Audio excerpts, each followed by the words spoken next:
Check, check.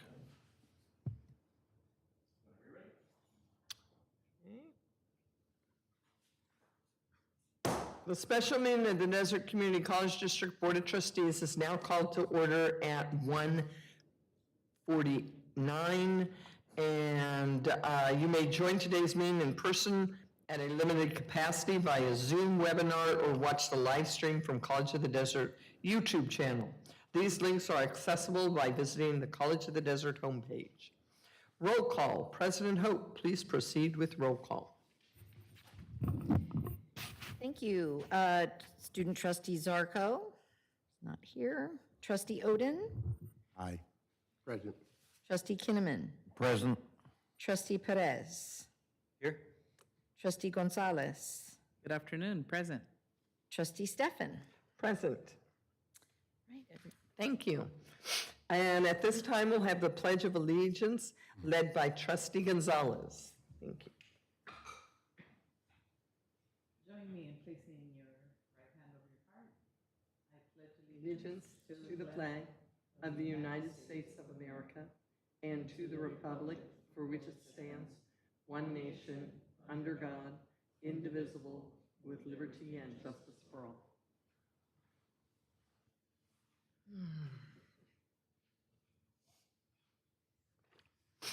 Confirmation of agenda. Are there any additions, corrections, or deletions to the special agenda for September 15th, 2023? Seeing none, the agenda stands approved as presented. Public comments.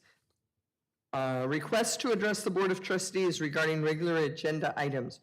Remote public participation is allowed and will be accepted in person by email to otp@collegeofthedesert.edu during the meeting and submitted for the record, or by using the raise your hand function by joining the Zoom link pursuant to District Administrative Procedure 2345. Each speaker will be allowed a maximum of 3 minutes per topic. 15 minutes shall be the maximum time allotment for public speakers on any one subject, regardless of the number of speakers at any one board meeting. At the discretion of a majority of the board, these limits may be extended. All comments must be submitted or brought forward prior to the end of the public comments section. As an additional note, this item is intended for members of the public who wish to speak regarding regular agenda items. An opportunity to address the board on matters not related to the agenda will be available during item 6.01 of today's agenda. Armando, do we have anyone that would like to make a public comment at this time? There are no public comments at this time, Madam Chair. Thank you. Okay, that brings us down to information for Board of Trustees. 4.01, Board Liaison Assignments for 2023. This item is being brought to the board as information, as it is in your binder after the, I guess everybody's got the same blue tab that it's after. As you can see in the attachment, excuse me, former trustee Yant's position as a McCallum Board and Finance Executive Committee Liaison have not been reassigned. As such, since this trustee has, Ms. Trustee Oden has expressed interest in participating on this committee, I'd like to appoint Trustee Oden for the McCallum Board of Trustees, Finance and Executive Liaison. Are there any objections to appointing Trustee Oden as McCallum's Board of Trustees, Finance and Executive Liaison? Hearing none, Trustee Oden will serve as McCallum Board of Trustees, Finance and Executive Liaison until the next rotation of officers. Thank you.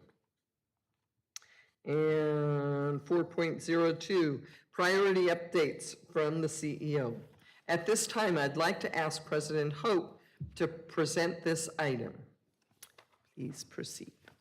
Thank you so much. So I wanted to just briefly give an update to the Board of Trustees regarding some of the work that's been initiated over the last few months as it relates to some time-sensitive priorities that the college is going to be addressing. I want to make sure that I distinguish, as I did in my Flex presentation of something similar, the distinction to me between priorities and vision. One of the things in just arriving here 11 weeks ago that I wanted to do was determine sort of some directions that the college needed to give immediate attention, because they're going to be compelling issues for the college, not only in the next 12 months, but beyond. And as you heard from Vice President Garcia earlier, some of those things have to do with our fiscal and our revenue situation, as well as our planning. So today, I just wanted to go over 3 areas that I've identified that we've begun to work on, but those live alongside really the vision work that the college is also doing. So currently, the college is working on its educational master plan. So some of our listening sessions are feeding into the educational master plan, and the time-sensitive priorities that I'm outlining for you today will also have a presence in the educational master plan as well. It's my strong contention that the vision for the college belongs to both its internal and external stakeholders, not to a single person, not just to the superintendent president, not just to the governing board, but to the entire college community and to the community that the college serves. So we're in the process of kind of integrating these time-sensitive areas in addition to the larger framework and plan for the next 5 years. So the 3 areas where I'm putting a lot of current focus are around, number 1, accountability frameworks. And I'll explain a little bit more in detail what each of these mean. But in essence, the phrase that I've been using with the team is, a good structure will set you free. The better the structure works, the more you can focus on innovation, ingenuity, teamwork, professional learning, improving systems for our students. So in strengthening our framework, not only are we a better organization, we can be a more forward-moving organization because we're not always putting out fires, right? And so that's kind of the situation that we currently find ourselves in. Innovation and opportunity is another really important area for us, not only because College of the Desert has historically been a very innovative college, and so that's one of its strengths, but also because our students need us to continuously innovate in order to keep up with the job market that we're going to be turning them into, and also for us to capitalize on opportunities that are going to support them better in the future. So I'll be talking with you a little bit about some of those innovation and opportunities. And then the last item, but certainly not the least item, is enrollment recovery. You heard from Vice President Garcia today the importance of our enrollment recovery for our long-term fiscal situation. And it's my belief that both accountability, innovation, and opportunity can strengthen our enrollment recovery. So the 3 really work together. So if we could look at the next slide, please, Stephen. So taking a look at accountability. I think that's the next one. There we go. Looking at accountability. Accreditation is obviously our number 1 responsibility as it relates to accountability. That's where we demonstrate to the world that we do what we're supposed to do and what we need to do, and we hold ourselves to high standards, and we've committed ourselves to improvement. So that's part of the reason why accreditation orientation is part of the session today, because the board plays a very important role in accreditation overall. And as I've mentioned previously, we'll be submitting our institutional self-evaluation in December. We will have a set of core inquiries that come back to us from the commission in the winter, and then we'll be able to respond to those in the spring in writing, and the visiting team will be here in the fall. So the next year is very important in terms of managing our status as continuously accredited as College of the Desert has been. Compliance is another area where we're spending quite a bit of time. We want to make sure that we are compliant in terms of our controls, apportionment, scheduling, planning. One of the things that I'm going to be providing for the board in the future, Title V in regulation actually enumerates reports that the board is legally required to have. And I haven't been able to find a document that culminates all of those in one place. So I'm working on that to provide to you because we need to put a schedule together for board presentations for the board going forward in order to maintain our compliance. So those are things like you're supposed to get reports on distance education. You're supposed to get reports on the vision for success. So those are things that we're going to be mapping out, working with you over the year-long schedule to ensure that we're being compliant with that monitoring, as is the board's role. We're also working on strengthening our budgeting structures, which you heard Vice President Garcia talk about a little bit today. And that means not only looking at where we are currently, but also forecasting our needs in the future as we plan for the kind of revenue that we need to generate. One of the things that VP Garcia and I talked about in his presentation earlier, which he did not show you, and I'll talk about a little bit later, is small changes to some of our budget structures can make big gains for the college in terms of not only revenue, but also minimizing duplication and being more efficient with our resources. We're providing more oversight for a lot of the work that we're doing. One of the things that I've been repeatedly sharing with the management is, as administrators, their job is to expect and inspect. And that means checking in on what employees are doing in terms of performance, but also figuring out the ways to best support them. So if they need retraining, they need additional collaboration time, they need leadership, they need direction. So we're working on those things as a team as well. And then finally, transparency. That's part of the reason, as you mentioned earlier, that I've been doing the listening sessions. I've been meeting with groups repeatedly over the last several months, which I'll continue to do. For instance, our student trustee and I meet on a regular basis, and we're mapping out some shared goals that he would like to accomplish. And just want to make sure that the college community feels that the president's office is available and supportive of the college as a whole.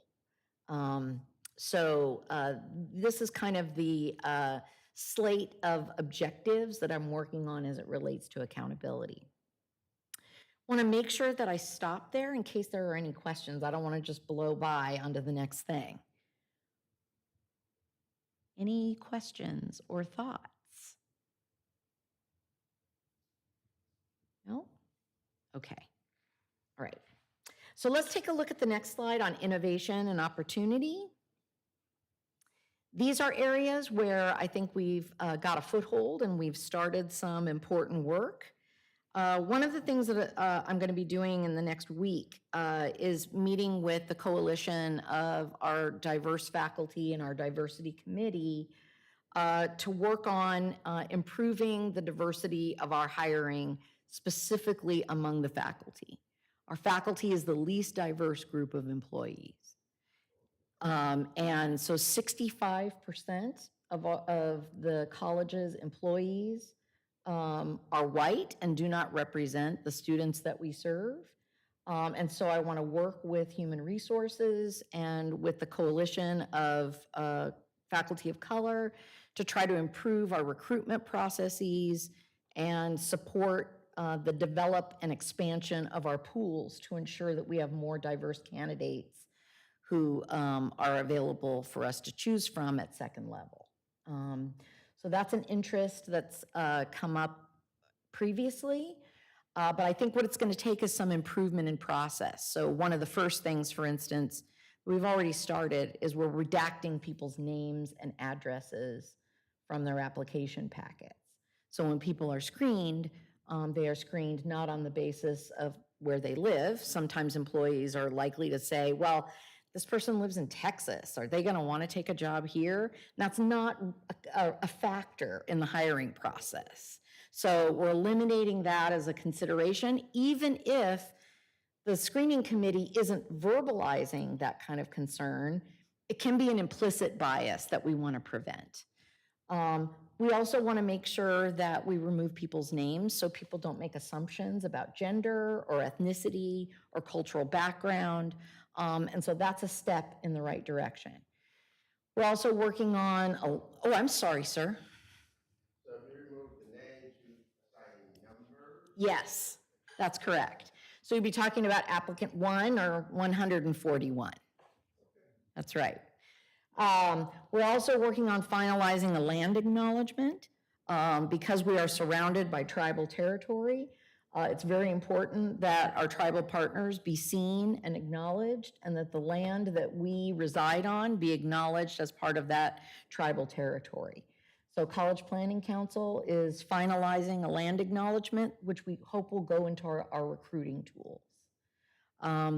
The other thing that we're working toward is including more information about the diversity of our student population in our recruitment materials, so that potential applicants not only see a recognition from the college that we have a commitment to the diverse identities of our students, but that they also recognize that we want to hire people who are interested in helping our populations succeed.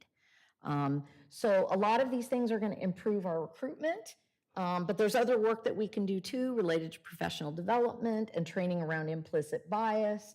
And we continue to work on those things as well. But overall, this is something that takes a long time to address, but at least we're starting to take some of those initial steps. And I think that's important.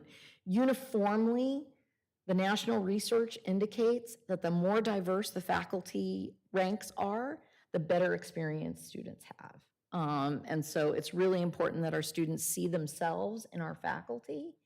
And so this is an effort in that direction. Sir, did you have something else? Yes. I was wondering, how do the international students factor into that? In terms of our student population, or? In terms of accreditation, in terms of diversity and attraction for incoming students, all together? Well, as you would imagine, we want to make all of our students, including our international students, feel like they belong.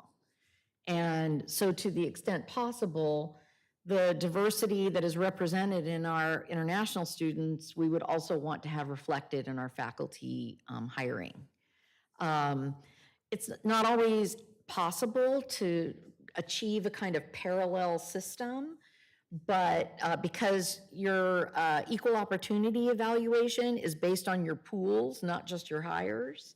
So it starts with attracting a more diverse pool. And so that's really what we're working on as a first step. Does that make sense? Yeah. Okay. Other thoughts or concerns? Dual enrollment is another area in the area of innovation that I wanted to make sure to talk about with the board. I've talked about this with a few of you individually, explaining that this is a direction that we need to go. We need to go in this direction for a couple of reasons. Number one, it is one of the answers to our enrollment issue when it comes to attracting new audiences. Secondarily, it's an equity measure as well, because what we'd like to do is work on dual enrollment in high schools where the college-going rate may not be as high as we would want it to see. So for instance, we have very robust dual enrollment in some of the Desert Sands Unified School District, but not as high, for instance, in Coachella, where we want to see that grow. I mentioned that Vice President Gonzalez had helped make an introduction for me to Coachella, and I'm going to start working with Dr. Valentino on operating an expansion of dual enrollment in Coachella.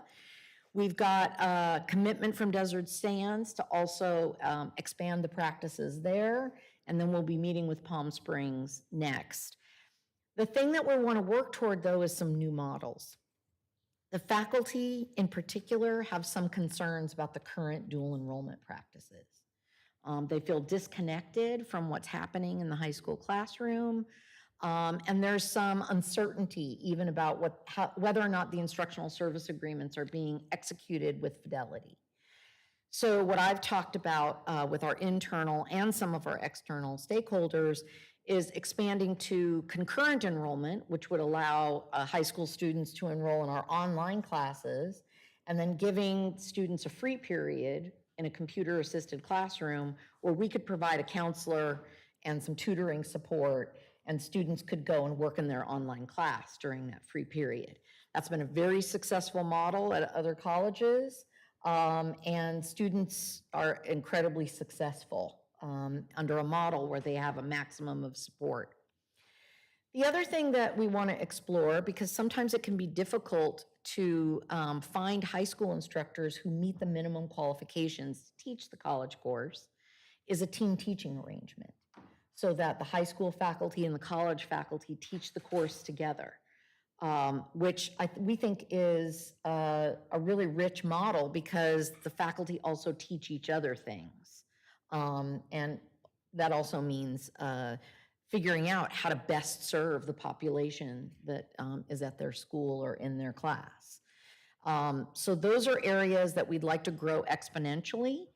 That does mean that we're going to have to build out our team. Currently, we have one person who runs dual enrollment, does it all. That is insufficient for where we need to go. And so the executive team is talking about how to better support that effort administratively. And also we're talking with our faculty partners about what they think will help that to be successful, because their partnership is essential. We also know that transportation solutions are at the top of our list in terms of things that we need to do. We are in conversation, as we mentioned, with Sunline, which the ridership is robust, but at the same time, students have to take a lot of time to get from one side of the valley to the next. And so we understand that we're going to have to augment our transportation solutions, maybe with a subcontract, to go among the campuses. I have talked with the foundation about the possibility that this might be a giving campaign. And we've also discussed the possibility of applying for an HSI grant that could provide us with the seed money to start some solutions. So we have a number of opportunities, but I also think the fact that this college in particular doesn't have an HSI grant is something that we need to remedy. So transportation solutions is one of the things that we could incorporate there. AB 705 and AB 1705, which you may have heard those names before, but may not know what they are, but they are about the departure of the tradition to forcing students into developmental math and English. And 1705, which is the newest bill, requires that our students who took algebra in high school start in pre-calculus.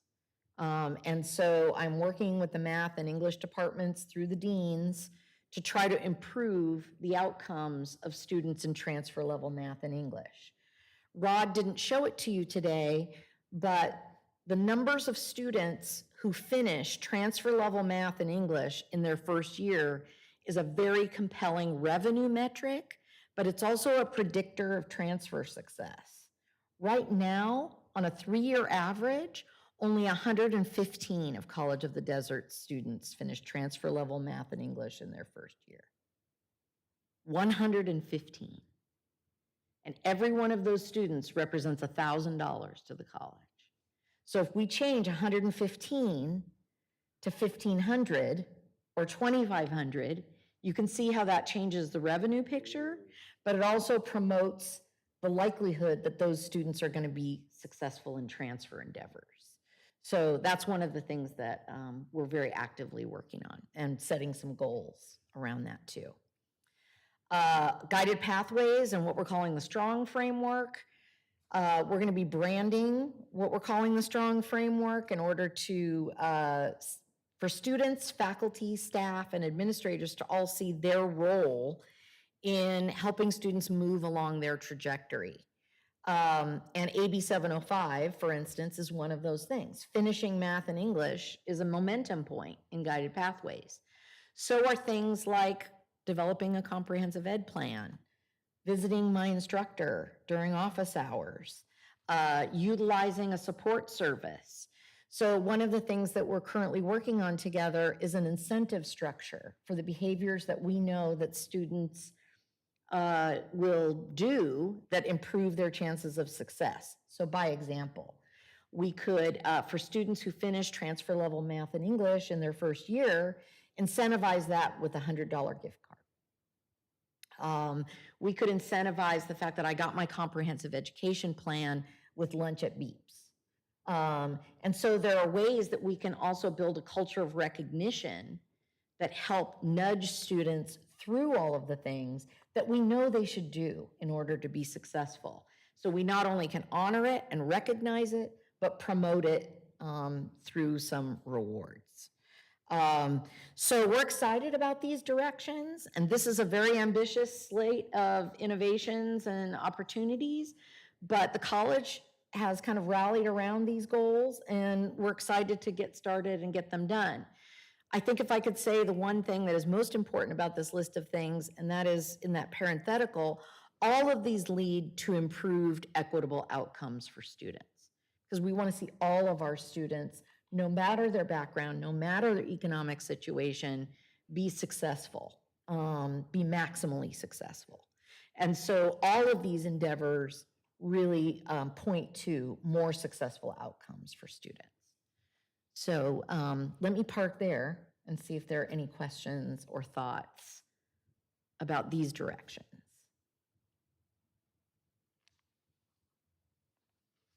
Any thumbs up, thumbs down about any of that? Thumbs up from Ruben? Well, I do appreciate the trustees' support. I know that many of you have offered to help me with connections to our K-12 partners. That's going to be essential in order to get things off the ground. But I think one of the things we can all be very grateful for is that College of the Desert has a long history of being innovative and taking risks. And so that's going to serve us well as we move into some of these directions. And then really the last category, thank you, is enrollment recovery. You'll notice I've repeated dual enrollment here because it's a dual edge strategy for us. And I can tell you that the superintendents that I've talked to thus far are beyond excited about going in this direction. And so I think there's a lot of goodwill that can be built there, as well as partnership. I mentioned the incentives and the nudges, but you also got a little golden ticket. It's not really gold, it's black. A ticket at your seat that is another form of incentives and nudges and retention. Thanks to the generous donations from John Monahan, we have a gift closet in my office, and it's full of sweatshirts and backpacks and branded material from the bookstore. And we're going to be putting these tickets throughout the campus each month. So the first month will be in the library. We're putting it in books. And when students find them, they can come to the president's office and pick out an item from the closet. We're going to take a picture of them. We're going to focus on them in social media and try to elevate some of our student stories as a way to recognize them and say, keep going, right? So there's small things that add up to very meaningful feelings of belonging for our students. We also, I don't know if you could I'll throw another acronym at you, POKER. I know a lot of people are like, we're playing poker at the college environment. POKER stands for Peer Online Course Review. And College of the Desert is now part of the online course exchange that is sponsored by the Chancellor's Office. So we are fully integrated. So when students go on to the course exchange for the state of California, they will, in about another month, be able to enroll in a College of the Desert online class with one click. And so that's another part of our enrollment recovery plan. But if your course is also being taught by a poker certified instructor, it rises to the top of the registration offerings. So what we want to work on together with the faculty is incentivizing more faculty to get the certification, so more College of the Desert courses show up on the exchange. So poker certification is a lot of work for the faculty. And so we're currently in discussion about what would that take, what might that look like. We're also in discussions about expanding our high flex models as well. So students can participate in class in more than one modality. So that's another area that we're working on some What is the advancements. difference between high flex and poker? So poker means that I have taken 40 hours of training and aligned my course to a very rigorous set of standards to ensure that my course design for my online course is as good as it can be. It means it's excellent. If I'm teaching high flex, what that means is let's say I'm teaching a history class from 9 to 10:30. I'm going to meet my class from 9 to 10:30, and my students can come to my class and be in my class physically from 9 to 10:30, or they can stream in remotely from 9 to 10:30. That's particularly helpful for our students who have transportation challenges, who are parents, who are taking care of family members. You know, we have students who are sharing a car a lot of times, or, you know, they have something happen at home, pipe breaks, little sister had to stay home because she's sick, whatever it might be. And rather than missing class, which is the option that our students face now, they have the option of attending that class from home. And so we're looking at that as the faculty initially shared with me that some of their initial experiments with it were not very positive, but we're looking at a shift in the model that we think can make it more attractive. Because the faculty initially were also running a fully online class, as well as doing the in-person and the online. If we take the online class piece out of it and you just deal with the fixed time, makes it a little easier to juggle. So those are things we have to work through, but it's in line with the fact that students increasingly see themselves as consumers. And just like all of us as consumers, people want what they want, when they want it, and how they want it. And so this is a way of delivering on that for whom students desire that much flexibility. So, Question. yes, ma'am. What about a student that maybe had an emergency, they had to take somebody to the hospital, and they couldn't attend at that time? Would it be recorded so that they could watch it later and participate that way as well? That is considered the best practice, is to record your lectures and deposit them in a class platform. That would be up to the individual instructor about how they wanted to handle that. But I think any time that we can create a situation where a student doesn't have to choose between a really bad situation and totally missing class, we're serving them better. Thank you for asking that. And then the last thing in this area is we're starting to work toward clearer campus identities. I think one of the things we've suffered from, and the pandemic obviously didn't help us with that, is, you know, we can't recreate what's in Palm Desert at every location. So we kind of need to figure out, what are we going to specialize in that maybe I can only get at Indio, that I can only get in Palm Springs, that I can only get in Palm Desert, which then makes the transportation issue even more compelling, right? Because I can only get some things in one place. But I think it'll be helpful with the community too. And we're starting, as we talk to the community, hearing more about how can we create programming that's specific to this geographical area, but it is also not so limiting. So for instance, we tend to offer, and Bea and I were talking about this this week, we tend to offer ESLN at Mechathermal, which is fine, but that is not the only population of learners there. And so we need to offer transfer programming, other CTE programming, but we can't necessarily offer the entire catalog.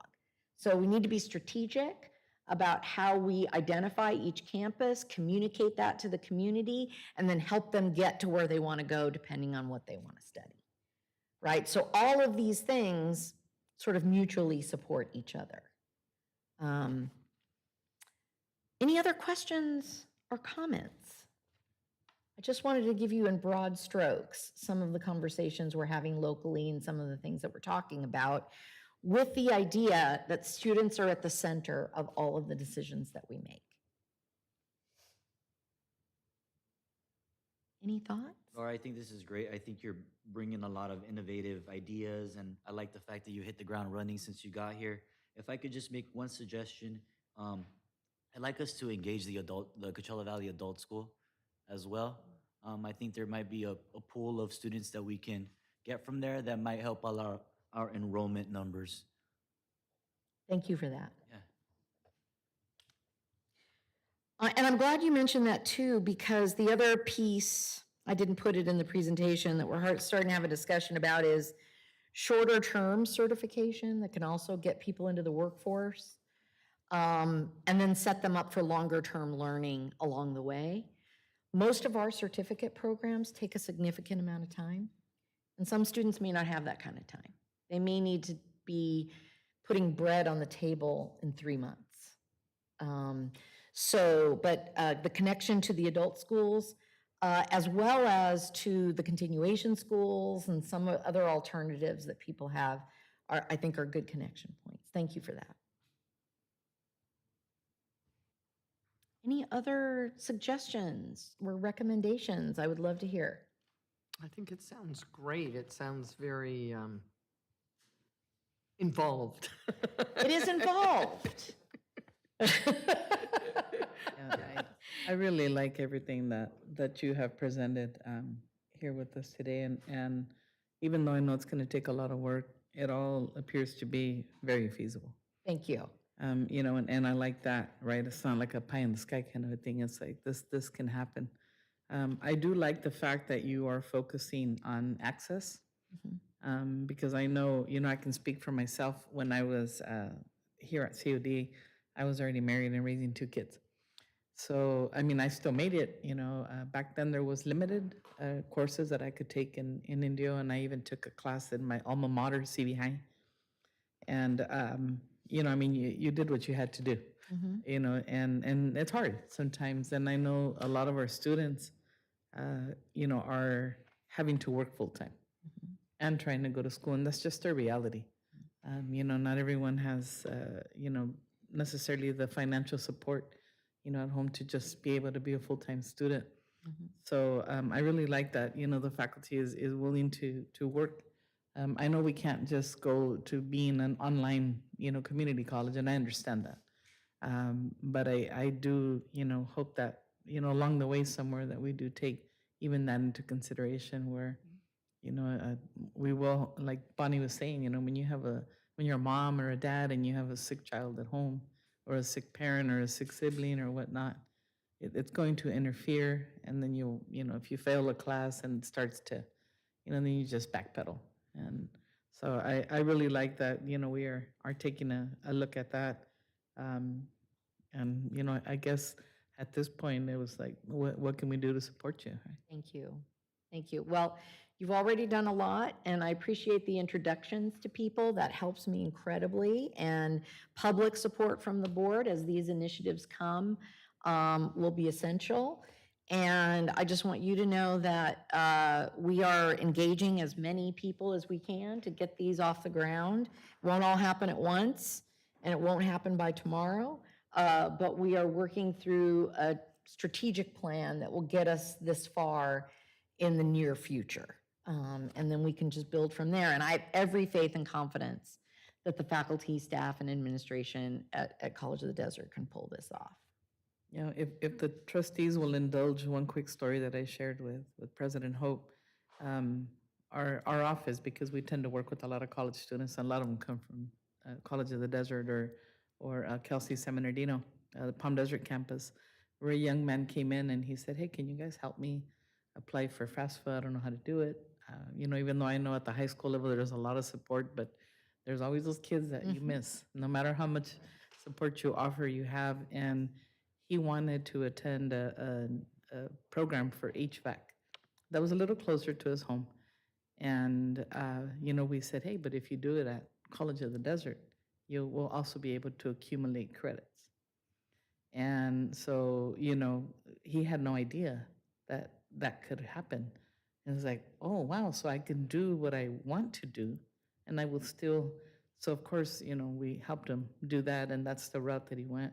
But the possibilities are just, endless. So, thank you for indulging my little story there. No, it's a great story. I want to thank you for this because this is all, it's very obviously very student-centered, that they are the focus. And I've always said that, if we keep our eye on the prize, which is a student, that, we'll be okay. That's all we've got to do. And I know that our faculty and our classified and our leadership individuals, they all believe that. And you can see that in the type of work that they do. But now we've got the structure to go along with it. And I really, really think this is going to be really great. Thank you. Everybody.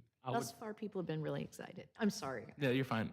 I would say, as a student myself, hearing this and seeing it through, it does sound like great. Like just these little things going on, to know that, I could just come to school and find a ticket that says I can just get something going on. And then just all this stuff just seems, like you said, accessible. And that's really good to see, especially, just me in general, my life in general, trying to access things has been difficult. But, seeing that this could also affect other students who could have similar situations to me, this would be great. Thank you. I'm glad you're excited, Isaac. It's exciting, it's innovative, it's creative, and it makes my child want to come out and play. As a board member, it makes me want to say, how can I help? It's so exciting and creative, and thank you. I appreciate that. I appreciate all of your support. And I look forward to giving you updates as well. So thank you. Thank you, President Hope. We've already had questions or comments from the board. If there's anything else any board member would like to ask or Are we doing this? other comment, please share it. And I know that you might think of things later, and I'm sure that President Hope would appreciate anything that you think of later even to send to her.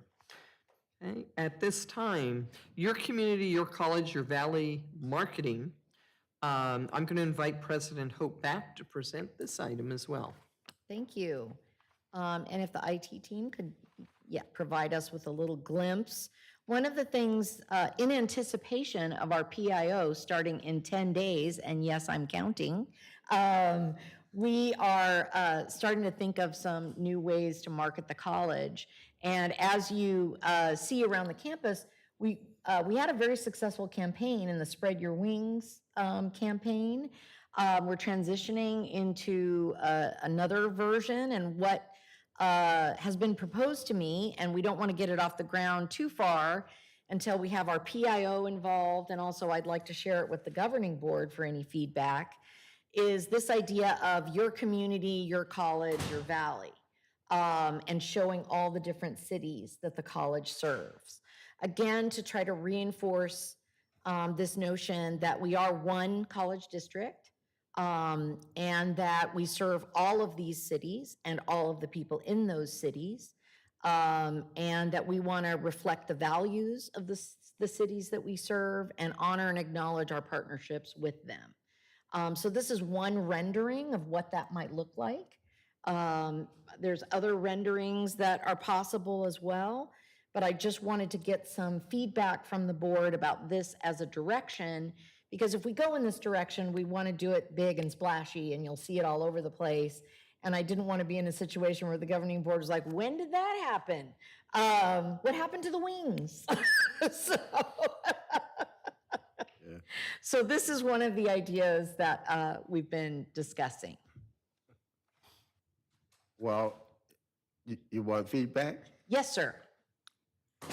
I love it. I love it. I love the fact that it presents us as a cohesive unit.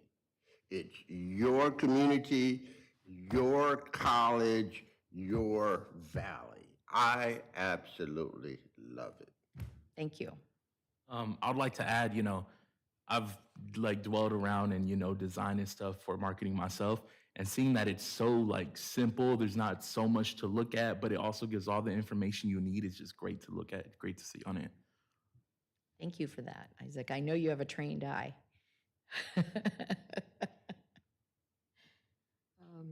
I want to say that I really love this because it's something that we need to get every community to become a partner with us.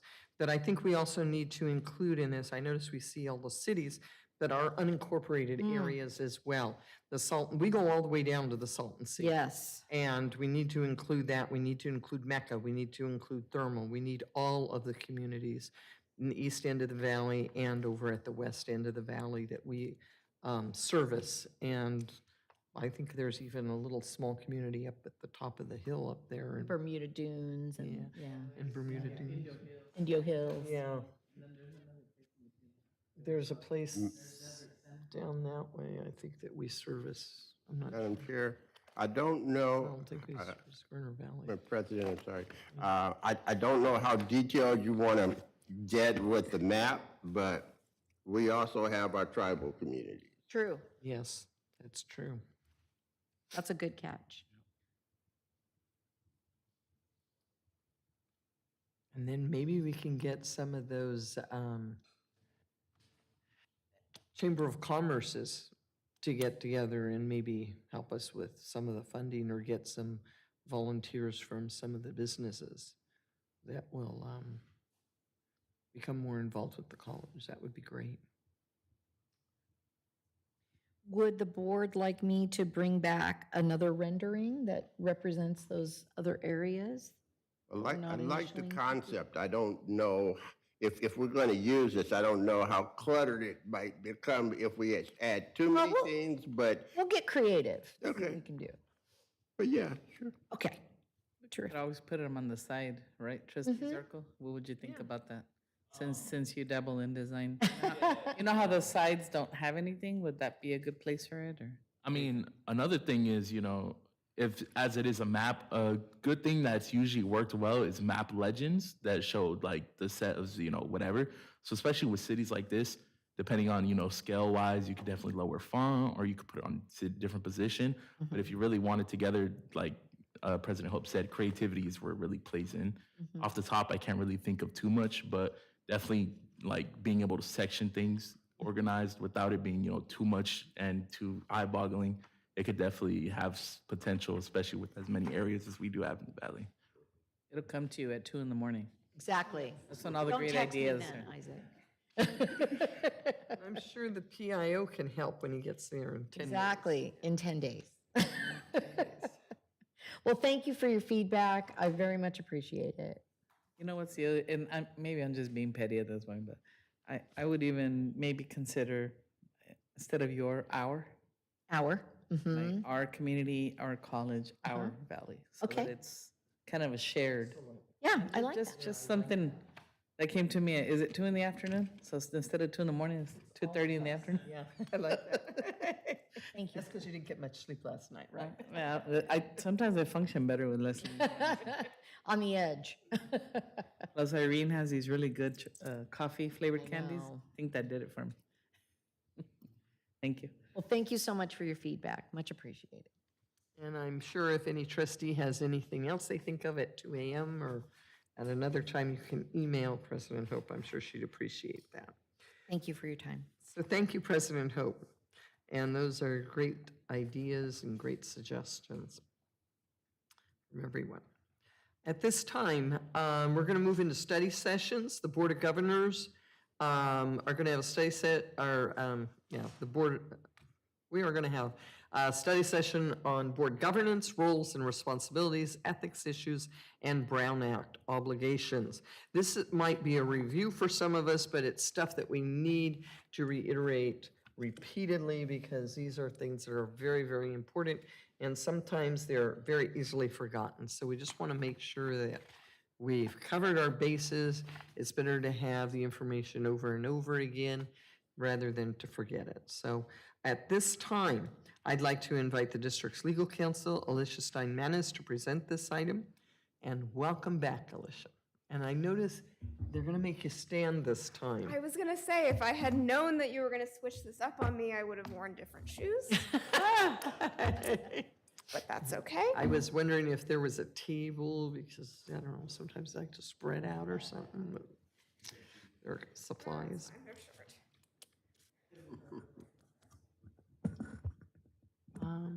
Would it be easier for you to be up here? No, Okay. I stood for You could sit 3 down. hours yesterday doing one of these, so. Okay. A special chair. I don't know, what are we? I think, well, I just need the slides.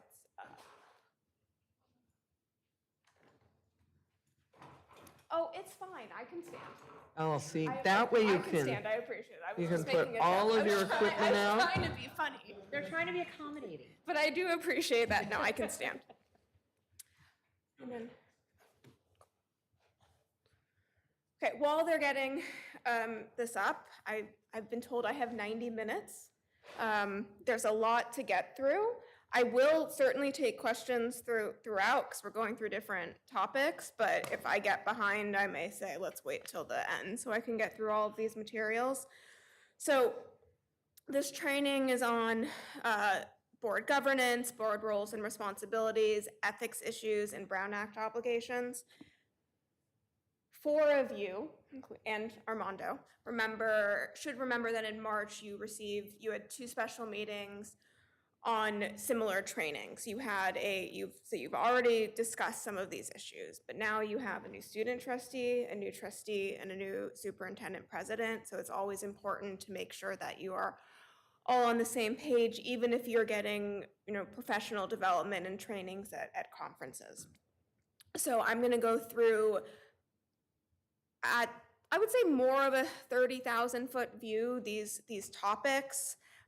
In regards to the ethics issues, the second training you received in March was like a 2-hour training on statutory ethics.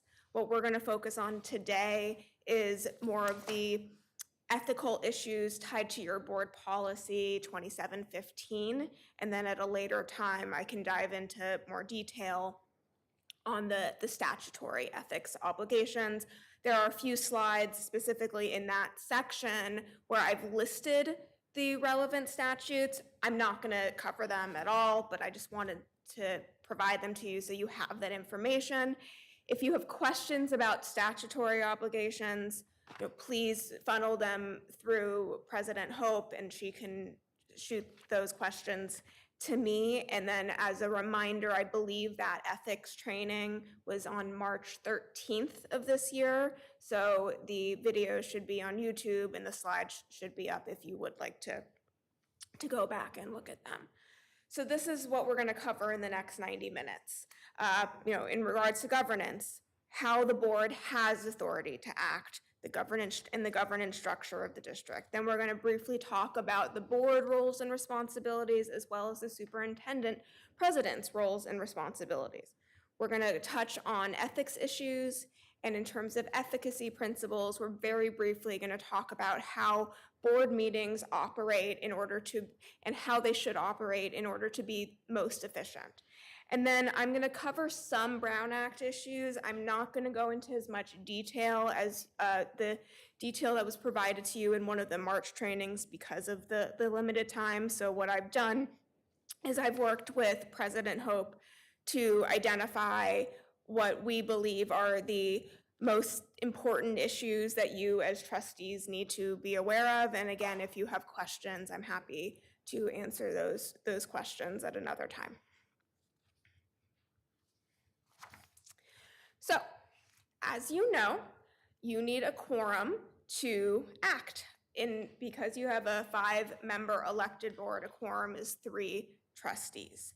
And the board may only act if a quorum is present.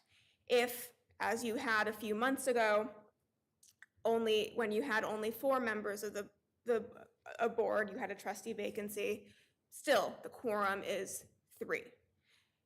That doesn't mean that, but that it essentially means that you need a quorum of 3 to meet, even if you only have 4 on the board, but there are some exceptions about, so for example, under the Brown Act, if you only have 4 trustees on the board, you can still have a conversation with 2 trustees, even if you have 4 active members. There are just some exceptions when you have a board that is not filled. You don't have that problem anymore. So the board has to act by a majority of all its members. There was a time period where, Alicia, I yes, have a question on the quorum. yes. If you need 3 for a quorum, that's to actually meet or take action. Can you have discussion without taking action?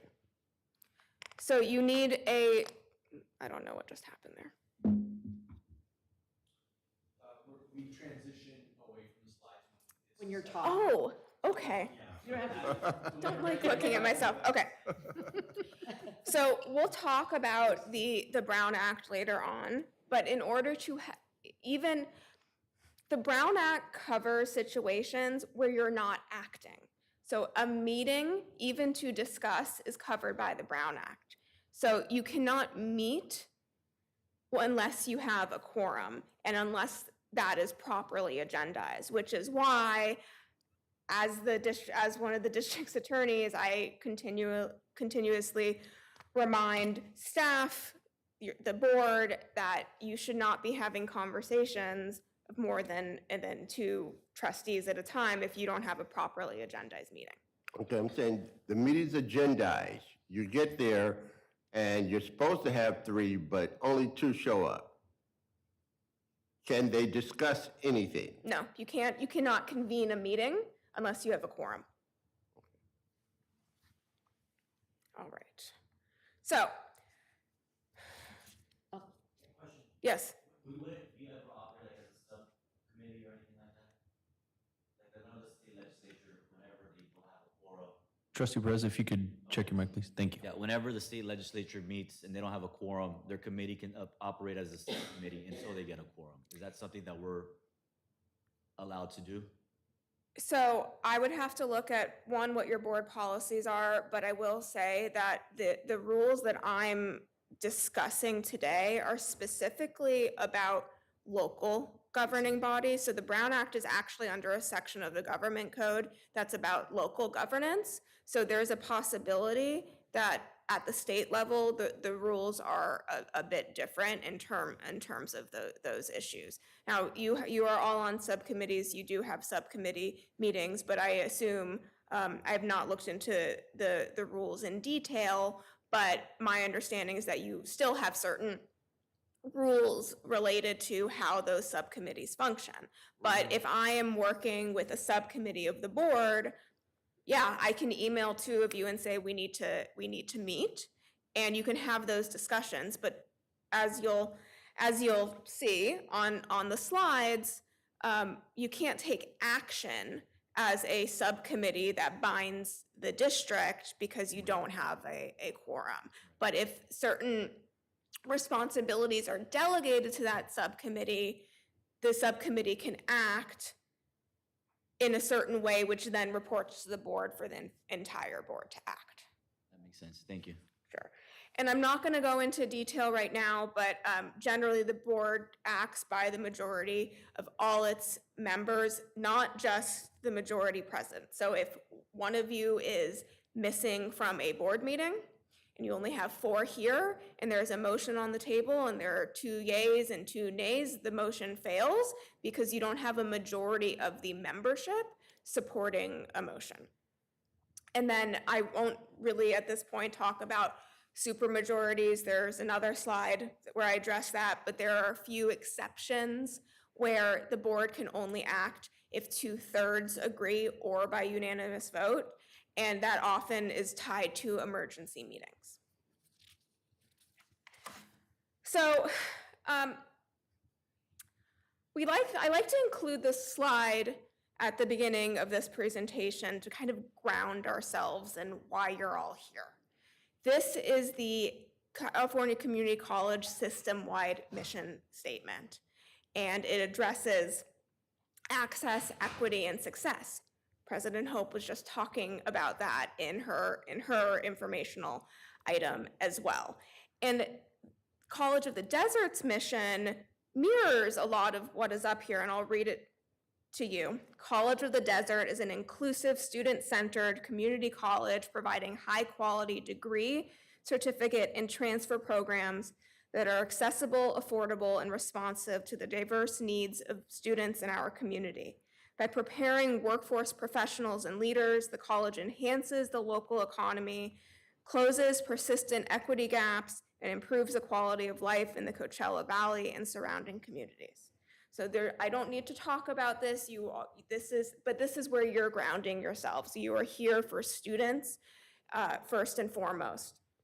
And so I just want to remind yourselves of that, because I know that when we talk about board roles and responsibilities, when I tell you in a few slides, remember, you are delegating the day-to-day operations to your superintendent president, it can be hard sometimes for a member of a governing board to just operate at a policy level because you care about the community, because you care about students. But it's important to understand that there are reasons you have certain rules in place. You're going to have a presentation, I believe, right after me on accreditation issues.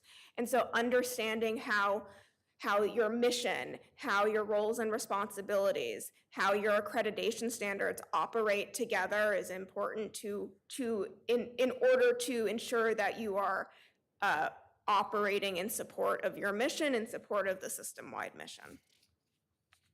And if you are interested, the system-wide mission, I mean, I'm a legal nerd, so I often quote the education code, but there is a specific education code section, and it's 66010.4 that specifically talks about the community, the system-wide mission.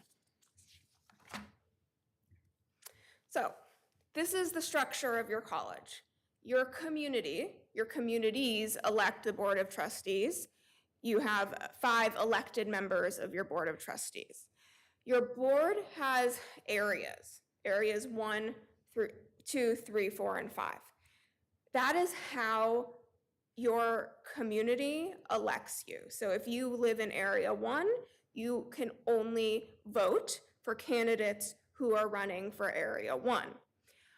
The reason I bring this up is because, so that is called a by-area election system. There may have been a point at some time in your history where you had an at-large election system where anyone, and most agencies had this, where anyone within the geographic region of that agency can vote for all of the board members. The primary reason for the shift is that there is data showing that traditionally marginalized groups are better represented if there are by-area elections.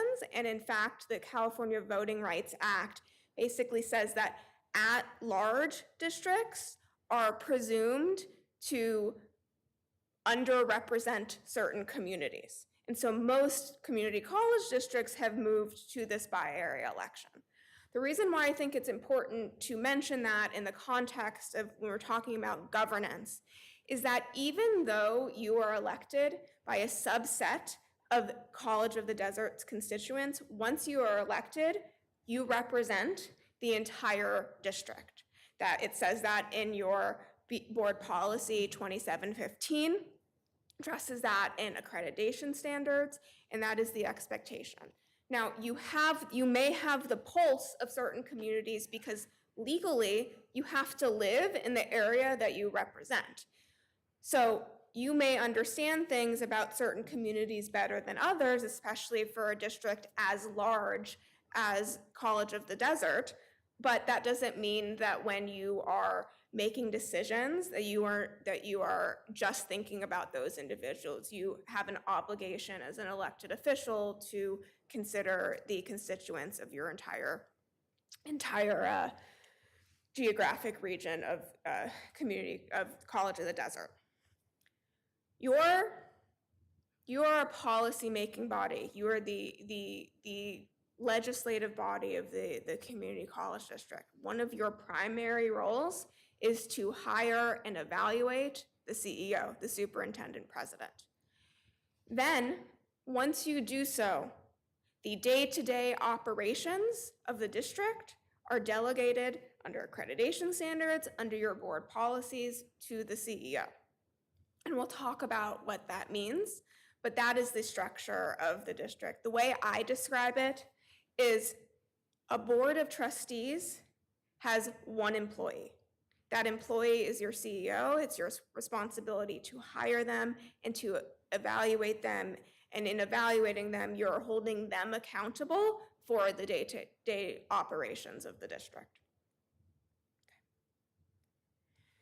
I already talked about this a bit, but you are lay board members, which means, actually, I don't think any of you are attorneys, but you are not an attorney for the board, right? That is my role. That is the role of other attorneys. You are members of the community that have been elected by your communities to serve the district. You are a bridge between the community and the district. I said that you have a pulse on your communities. Your workforce comes from, yes, many live within the district, but not everyone lives within the district. So sometimes it is you, oftentimes it is you that is able to say, okay, I think I understand what the majority of residents in Indio are looking for in terms of support from this district, or from Palm Springs, or from Coachella, or Thermal, or Mecca, and you are the public face of the district, and then you also merge. You serve as that bridge. Earlier in the regular meeting, Trustee Oden mentioned that he is hosting, I believe on October 4th, a community session for President Hope. Okay, well, that makes sense, right? He is the bridge to that particular community. Trustee Perez just mentioned that in regards to President Hope's presentation, that you think it's important to consider the Coachella Adult School. Well, you understand that because you live and represent that community, and you, in the policy-making realm, are representing that bridge and saying, well, don't forget about these individuals. You monitor and create a climate for success, and you monitor and create a climate for successful institutional performance. And you have to act as one body once you've made a decision. And then you also create policies. You don't actually create procedures. You delegate the responsibility to the superintendent president through the board policies to create procedures. I want to point out to you that your board policy 2200 outlines board duties. These are not all of them. You're representing the public interest. That means the public interest of the entire district. You establish policies and to an extent set standards, but the details of those standards are set by the superintendent president and then adopted through I believe it's the council, the college planning council that adopts administrative procedures. You hire and evaluate your superintendent president. I've said this probably 6 times already. You delegate power and authority to the superintendent president. That doesn't mean that what is delegated is not subject to review by the board, but the way that it's subject to review by the board is through the evaluation process. And you have a board's policy that requires that you evaluate your superintendent president, and not only do you have a policy, but it is also a required accreditation standard. You assure fiscal health and stability, you monitor institutional performance and educational quality, and then you advocate and protect the district. So, day-to-day operations, the delegation. I want to read a bit from your board policy 2430. because I think it's important to understand the scope of what you're delegating. This is not the full, I'm not going to read everything. The board delegates the superintendent president the executive responsibility for administering the policies adopted by the board and executing all decisions of the board requiring administrative action. The superintendent president may delegate any of those powers, including the administration of colleges and centers, but will specifically be responsible to the board for execution of such delegated powers and duties. So what that means is President Hope has a cabinet. She delegates certain responsibilities to her vice presidents, who then delegate certain responsibilities based on job descriptions to their staff. If there is a certain office, division that is not functioning as it should, ultimately that is President Hope and any superintendent president's responsibility. But it is not, as trustees, your responsibility, nor should it be, to provide oversight of those divisions or departments. That everything goes to the superintendent president. So often this can come up when you may have a question that falls into the student services realm or the HR realm. And I've been in plenty of situations where rather than and I'm talking generally in my practice, I'm not talking specifically at College of the Desert, where a trustee has reached out to a vice president of HR or to a vice president of student services to ask questions. That is not the process that trustees are supposed to engage in when they have questions about a particular topic. The process is that if they have questions, the question should be posed to the superintendent president, and then the superintendent president will figure out who is best suited, who is the subject matter expert to answer that question, and gather that information for you. Or the superintendent president will say, let me connect you with the appropriate party. But those conversations should be going through your superintendent president's office, because ultimately some questions that you have may also, your colleagues on this board may want to know the answer to those questions. And if you're going to a vice president or to a foundation director, then the superintendent president is not going to know that you have those questions and is not going to be able to engage in appropriate information sharing with the rest of the board. And then the superintendent president acts as a professional advisor to the board in policy formation. So you saw this, I'll give you an example, you saw this come into play during the regular board meeting today in regards to the item regarding the transportation resolution, where President Hope made a recommendation that there be more work done at the staff level before a resolution be voted on by the board. That is her job as a professional advisor to the board. As you formulate policy, she is serving as a check to make sure that you are collectively working as a body in a way that supports the institution. And so that's just one example of how she serves as that professional advisor. But she does that every day. I just noticed that today. So I'm not going to spend a lot of time on these accreditation standards because you're going to have a presentation on this in about an hour. But I do want to point out to you that ACCJC has, I believe it's 5 sections of accreditation standards.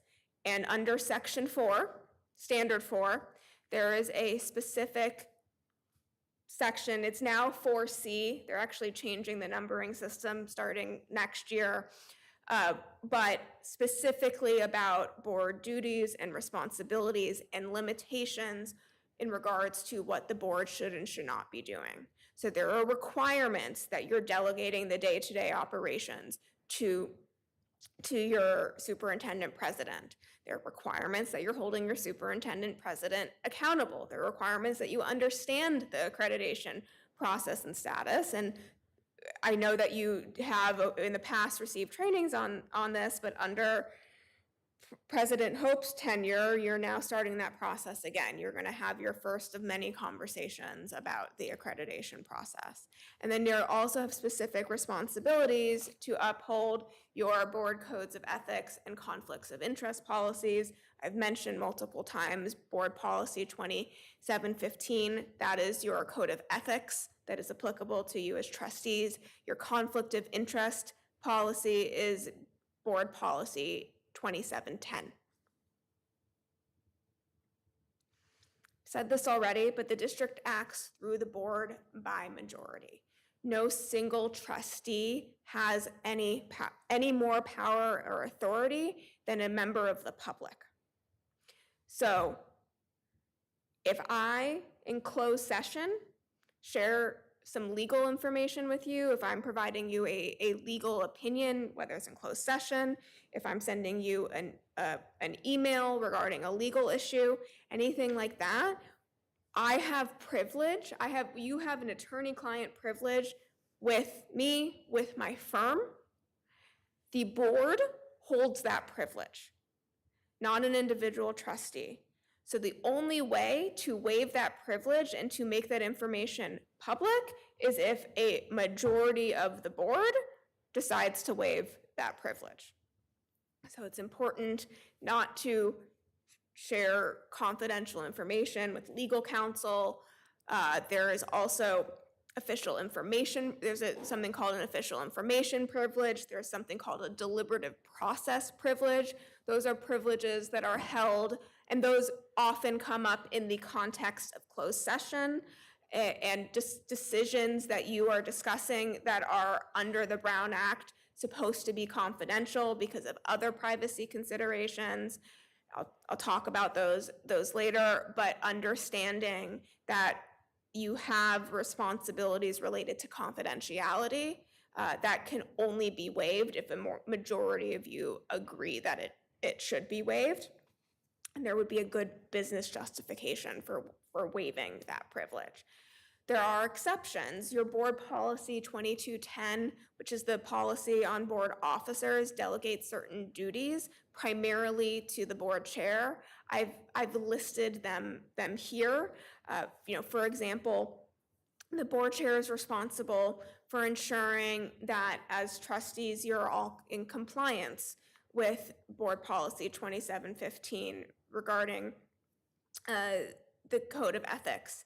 So if there is a concern, it would be the board chair's responsibility to have conversations with the fellow trustee. And if there is ever a concern specifically regarding conduct by the board chair, then that responsibility would be delegated to the board vice chair. The board chair has various other duties that have been delegated pursuant to your board policy. Okay. So, Board Policy 2715 is what I would consider to be a trustee's Bible. These are your commandments. The board policy, so you have various duties, so we've split them up in regards to types of duties. So let's first talk about policy-making duties. So the board's primary function is to establish policy. You have hundreds, I think it's 200 something board policies that are all published online under the board page. You provide oversight of the college as a policy setting board. And your emphasis, this is coming from BP 2017, is on the quality and integrity of student learning programs, operational efficiency and fiscal stability. And what you should be doing is that when you establish formal policies or you're acting in other capacities as a policy-making body, that you are considering the mission that I read to you about 15 minutes ago, the district's mission: equity, student success, access. You are expected to confine board action to policy determination, planning, performance evaluation, maintaining fiscal stability. I said you don't get involved in the operational detail. You have questions, you have suggestions, you go through the superintendent president's office. And you refer problems to the superintendent president, and you don't address them specifically with staff. I'm going to say this like 20 times. You delegate authority for the day-to-day operations to the superintendent president. You promote a healthy working relationship with your superintendent president, one that's respectful, honest, and open and efficient. While your board policy specifically talks about the healthy working relationship with your superintendent president, I think it's really important to understand that it extends to the people she supervises as well, or he or they at any point in time. And so part of maintaining supportive, open, honest communication, respectful relationship, healthy working relationship with your superintendent president is engaging with staff in the same way when you have to engage with staff, but also, as I've already said, ensuring that your communications go through the superintendent president. And then regularly evaluating the superintendent president, which is supposed to happen on a yearly basis. I realize I'm being repetitive, but sometimes it's good to be repetitive. You represent the entire community. Yes, you, and really what that means is once you are elected to the board,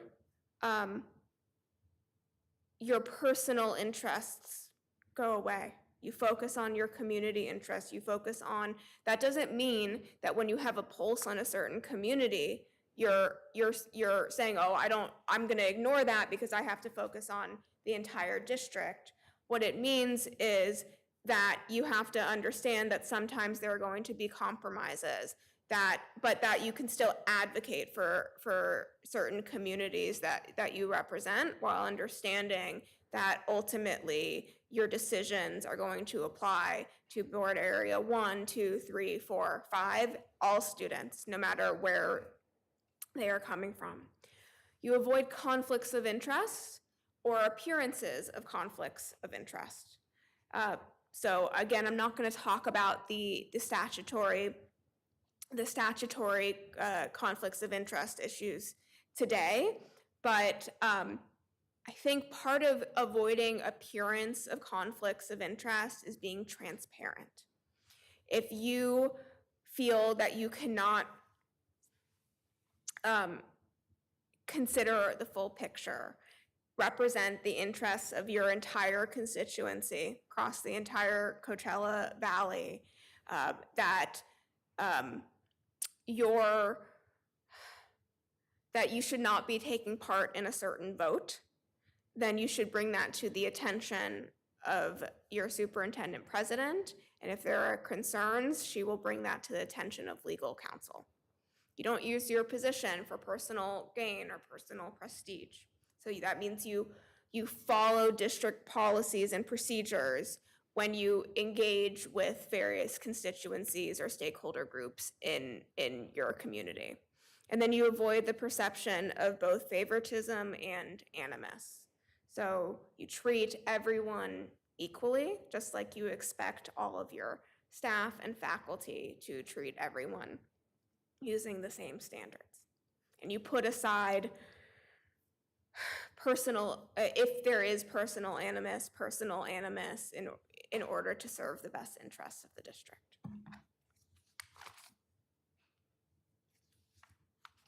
Okay. You also have to work with your fellow trustees.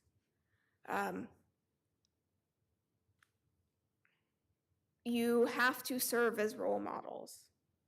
The 6 trustees on this board, as well as the superintendent president, you are the public faces of this institution. And despite issues that could have occurred during an election cycle or despite disagreements, I strongly recommend that in order for your workforce to function, in order to serve students, that you are doing everything that you can to learn to work with each other in a collaborative fashion, in a respectful fashion, and keep an open mind. You may disagree with a certain approach, and that is okay, but practice listening skills. And I think that often helps with board functioning. I train on DEIA and EEO issues, and one of the trainings that I provide is it's called creating a culture of respect. And one thing that I emphasize is this idea of practicing your listening skills when you are engaging with people who you know have different perspectives, who come from, different backgrounds, have, different geographic region. They grew up differently. They have a different educational background. They come from a different socioeconomic status. We all bring different value, different benefits. Everyone brings value to this community. And in order to understand, in order to create not just a diverse community, but an inclusive community, that requires practicing those listening skills and understanding different perspectives. Attend all board meetings. So there's actually a government code provision that specifically says that an office becomes vacant on the happening of any of the following events before expiration of the term. And one of them is they're ceasing to discharge the duties of their office for a period of 3 consecutive months, except when prevented by sickness or when absent from the state with permission required by law. So a trustee who, for non-medical reasons or other limited exceptions, can't engage with this community, can't attend board meetings, can't attend community functions for a period of 3 months, the legislature has said you shouldn't be serving on this board because you can't commit the time that you promised you'd commit when you ran and were elected to office. I also want to point out there are certain requirements. I know it's not a lot of money, but trustees get a stipend each month. Yes, if you miss a meeting, you're going to get that stipend, but that's also because you're engaging in other duties outside of the board meeting. You're going to community meetings, you're sitting on subcommittees.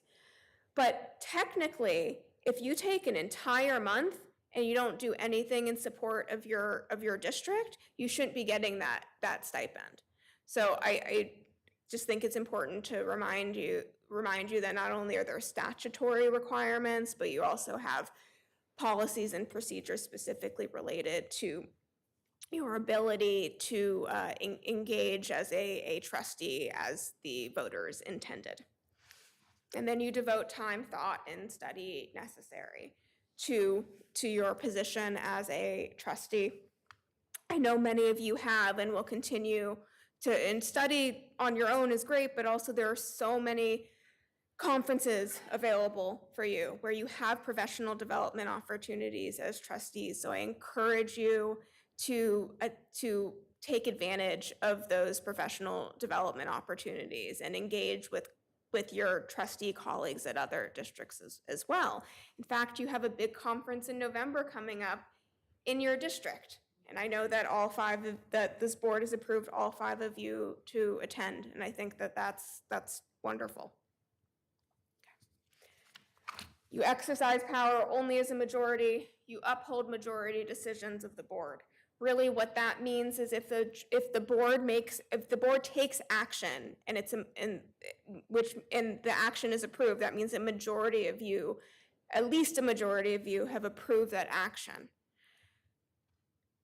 Even if you are in the minority, the expectation is that you support the board's action, That is now the policy of the district, the intent of the district to move in a certain direction. And when you are representing yourself as a elected official, and you say, I am trustee, your whatever your last name is, that when you are representing yourself that way, that you are supporting what your board majority has done.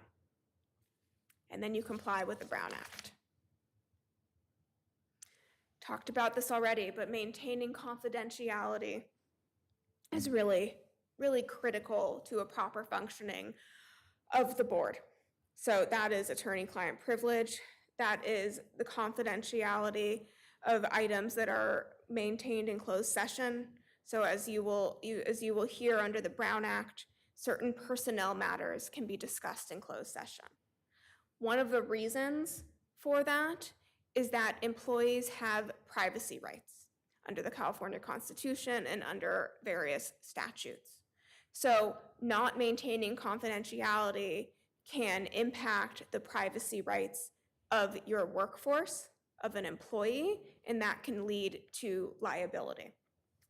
And then you encourage open, mutually supportive, accountable participation and initiative of students, faculty, and staff in the governance process.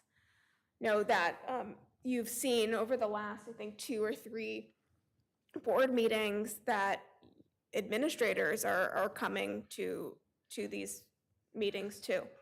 So you're seeing more engagement in this governance process, and that should be encouraged.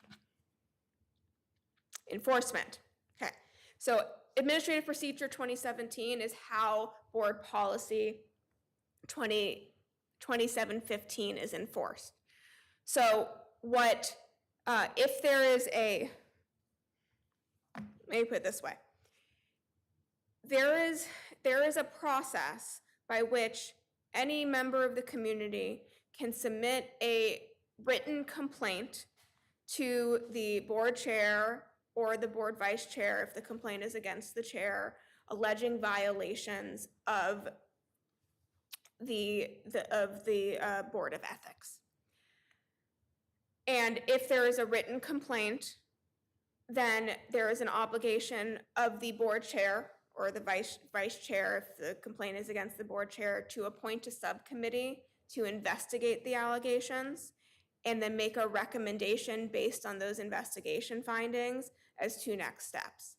There should be a written report from that subcommittee to the rest of the board, as well as a recommendation presented to the entire board.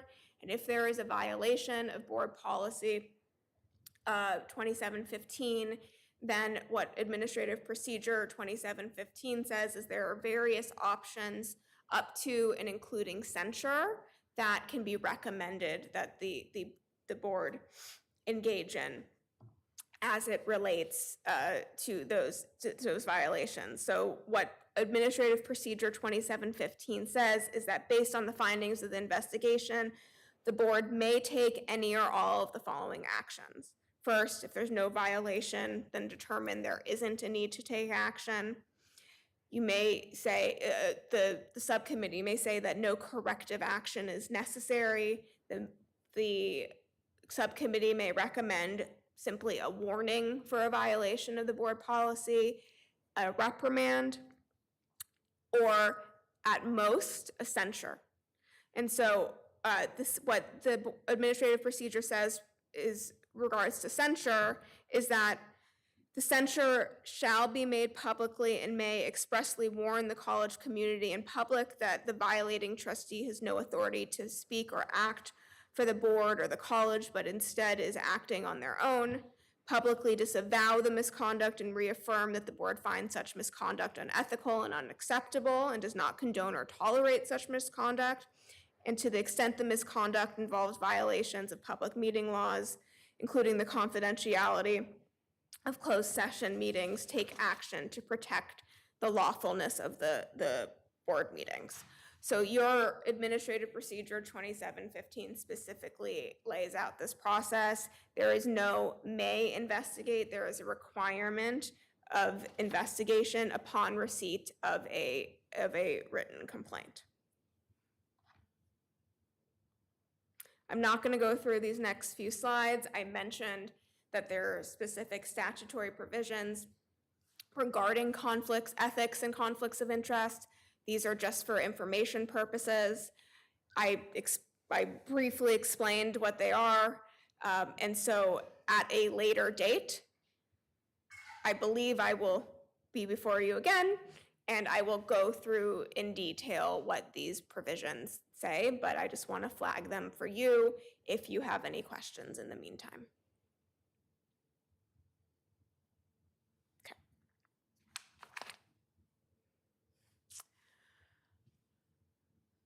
So one thing that I will talk about in a few slides when we get into the Brown Act, that board meetings are business meetings. And what I mean by that is board meetings are not town halls. Board meetings are not a Q&A session between you as the board and members of the public. You have an agenda, you stick to that agenda unless there is an emergency. And so, for example, more recently, you've noticed that you have 2 public comment periods in your regular board meetings. You have one public comment period that is at the beginning of your board meeting and one that is after you've completed your open agenda. A lot of districts operate this way, and one reason they do is because because public comment is allowed on anything related within the jurisdiction of your district, and that can be things off of the agenda. But if you allow all public comment at the beginning of your meeting, which is required, you have to allow public comment under the Brown Act before an item is taken up. If you don't separate the two, then you could have hours and hours of public comment on items not on your agenda, and then the board, your one time a month that is pre-scheduled to conduct your business, doesn't get started for hours. And then you have to have 7 cups of coffee or your little coffee candies. So that is actually one reason why a lot of I've seen this happen more and more recently, why there can be a separation, because the purpose of your meeting, yes, there are government transparency laws, but the purpose is this is your business meeting, and it just has to be done in a transparent fashion. It's the only opportunity, unless you're setting special meetings, to move your board, your district agenda, your policy-making agenda forward. And we've already talked about this. You set policy, you establish the budget. These are the primary board functions, and then you act as a majority of the board.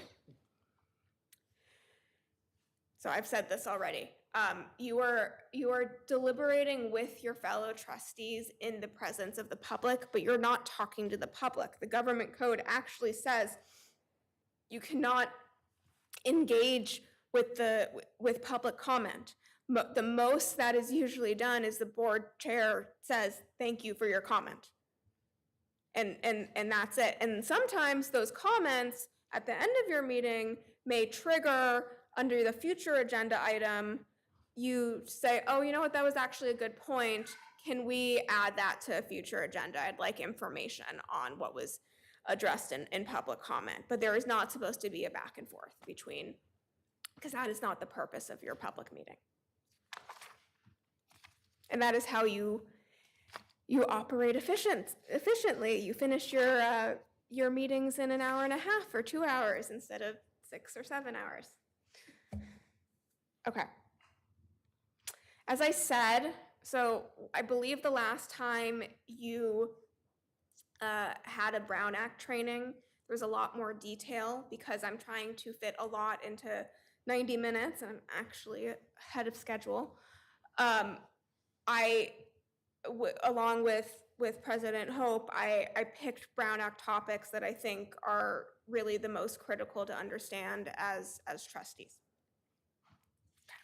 So a meeting, as defined by the Brown Act under the government code, is congregation of a majority of board members of a legislative body at the same time and place to hear, discuss, or deliberate.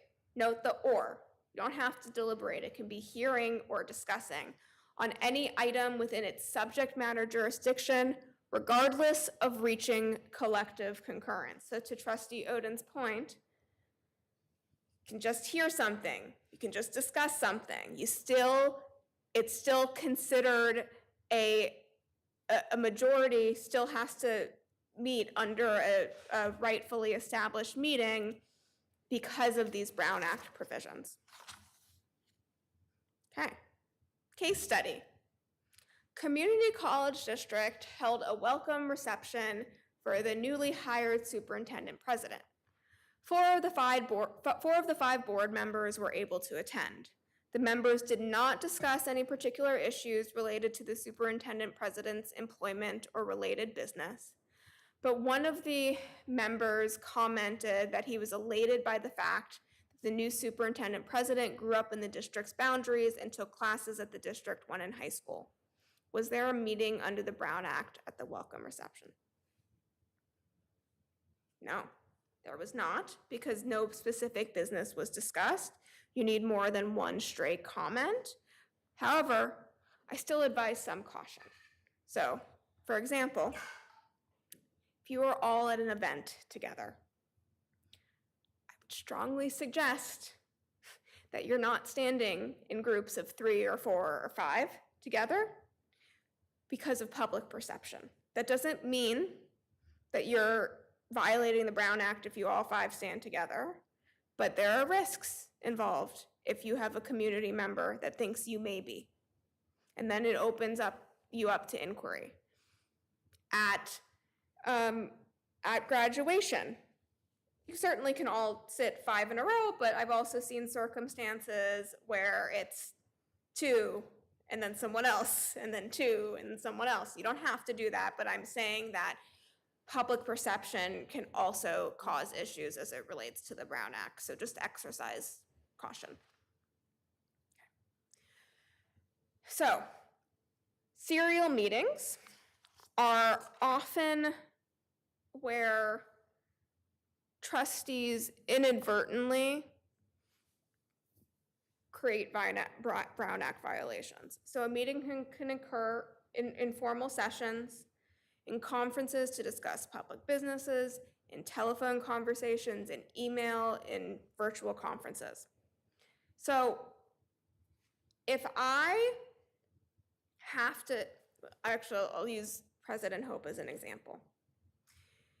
If President Hope sends an email to 2 trustees about an ad hoc committee, and they're on an ad hoc committee, and one of those trustees then sends that email, and if there's an exchange of communications to another trustee, that is going to create a serial meeting and a Brown Act violation.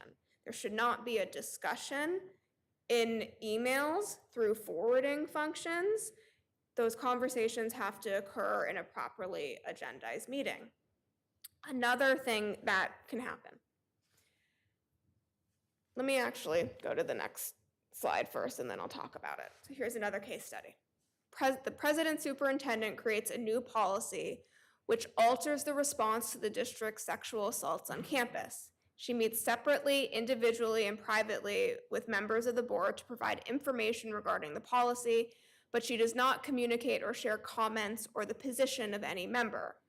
President superintendent obtains support of a majority of the members before placing the new policy on the board agenda for the board to formally approve. Has the president superintendent violated the Brown Act? No. Correct. No. Now, if the superintendent president in that case study spoke to Trustee Perez and talked about the policy, and then called Trustee Gonzalez and said, what do you think about this policy? By the way, this is what Trustee Perez thinks. And then went on to Trustee Stefan and said, I've talked to 2 of the 5 board members, you're number 3, this is what Trustee Perez and Trustee Gonzalez think. That's a Brown Act violation. You're creating a serial meeting by the superintendent president engaging, information sharing through those different meetings. The same thing is true of a trustee. So if there is one trustee who wants to speak to a number of their colleagues on the board about a particular policy that they want to put forward for the board's consideration, and that trustee speaks to if Trustee Oden has a policy that he wants to put forward, and he calls up Trustee Kinnaman and says, what do you think about this? Okay, that's okay, right? It's one-on-one. And then Trustee Oden calls Trustee Perez and says, what do you think about this? That's okay.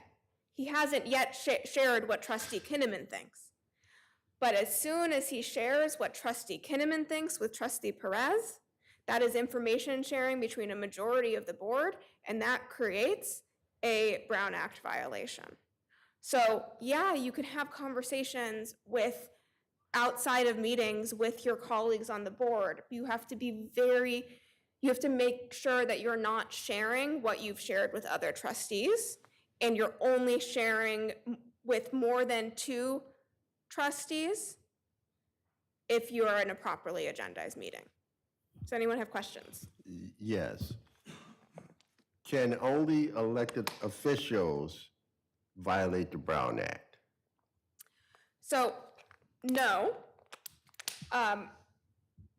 Other individuals can violate the Brown Act, but the only way to violate the public meeting portion of the Brown Act is if you're information sharing among the trustees, right? What I can do, and this is, but your information sharing among trustees, and I also advise that you could potentially violate the Brown Act if you are among staffers sharing, probably is a Brown Act violation, and I would just avoid it. You're sharing what every specific trustee thinks about a certain policy. Because even though you're not sharing it among each other, you've essentially created a meeting because President Hope is talking to her vice presidents about what every trustee thinks about a certain policy. So what I advise in those situations is that you don't say who thinks what. President Hope, if she is trying to understand if there's going to be support for a certain policy or program, then what she's going to do with her staff is say, I've had conversations with members of our governing board, and I believe that based on those conversations, without sharing what was said, I believe that a policy that includes these items would be supported by this board. She doesn't have to say who said what, who supports what. That also likely would be a serial meeting violation if you are even sharing with staff, because you're essentially creating a meeting by information sharing without actually any trustee being there. Yeah, that's what I was concerned about, because the trustees weren't involved in that at all. No, So I was wondering if a person who isn't elected could actually violate the Brown Act. if they are saying trustee A, if they are So it's talking. the information that's a violation and not the person. Correct. Gotcha. Well, it can be the person too, but yes, it can be the information.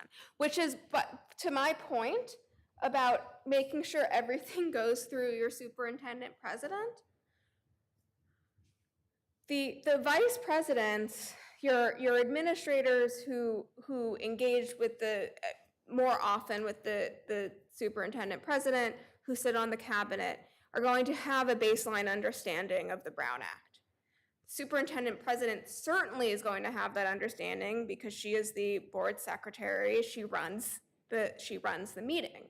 But that is another reason to be careful with who else you're engaging with on staff, because they may not have that same understanding. So my strong recommendation is, again, to avoid a Brown Act violation, or even if an argument could be made that something like that isn't a Brown Act violation, there could be an inquiry that's going to cause potentially the district attorney to get involved, and you just want to avoid that at all costs. Any other questions?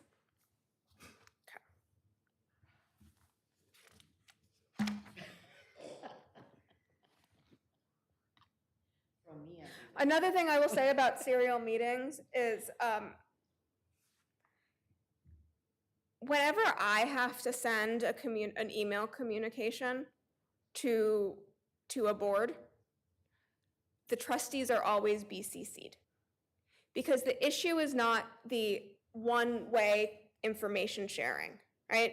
If a question is asked by one trustee that I think everyone should know the answer to, then there has to be a way to information share, because otherwise you're going to have 15-hour-long meetings every month, because if you could only do it at a properly agendized meeting, then it's not going to be efficient.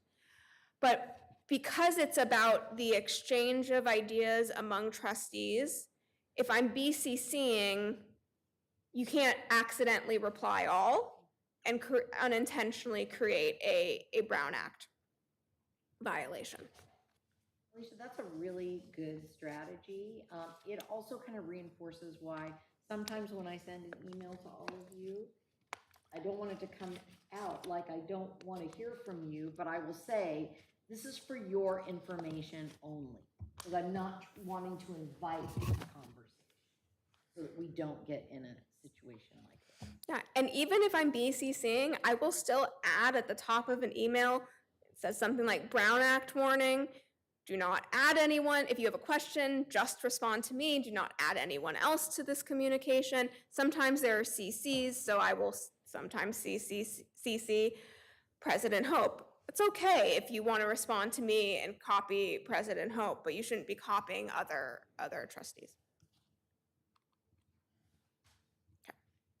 So the general rule is that no action or discussion, this is all under the Brown Act, on an item that is not posted on the agenda. There are exceptions. For example, you can call an emergency meeting. An emergency meeting has to be deemed an emergency by majority vote of the body. So that would be work stoppage, a crippling activity or disaster, or other activities that could severely impair or threaten the public health or safety of your community. Something for immediate action, that would be something that the district first becomes aware of after the posting of the agenda. So for regular agendas, you have to post the agenda 72 hours before the board meeting. For special meetings, it is 24 hours. So that doesn't mean, oh, I forgot to post something, or I was aware of an issue, but at the time the agenda was posted, or pre-72 hours, I didn't think it needed to go on this agenda, and some circumstances changed. It has to really be an entirely new issue that requires immediate action. And in order to take immediate action, this is one of the examples where you need a 2/3 vote of the body, or if there are less than 2/3 present for the board meeting, it has to be unanimous.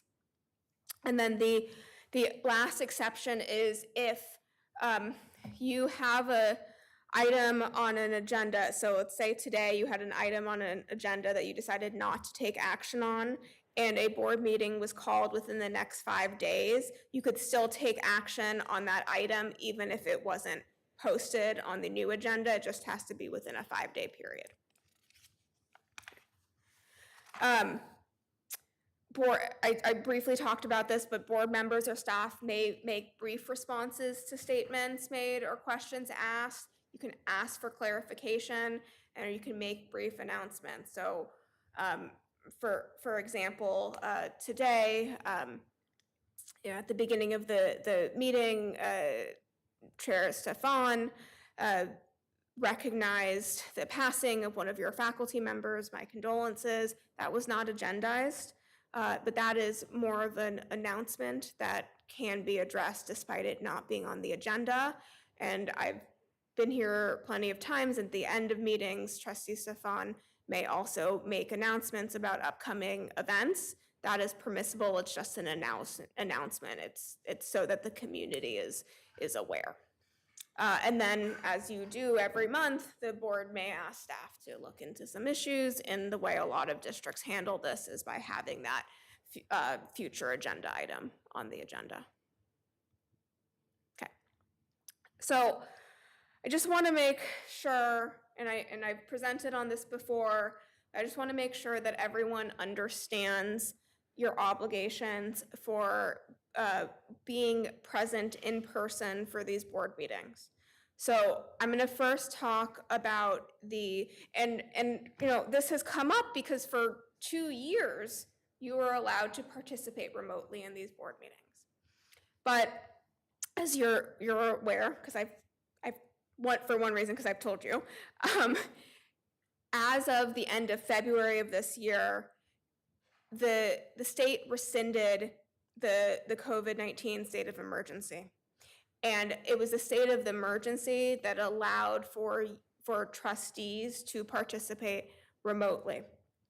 Now, in order for trustees to participate remotely without opening up their remote location to the public, and I'll talk about the other standards related, the pre-COVID standards, you can only do so for 2 reasons. One is just cause, which is a family, childcare, or caregiving need, contagious illness, disability, again, to a certain extent, travel or travel on district business, or emergency circumstances, which would be a physical or family emergency.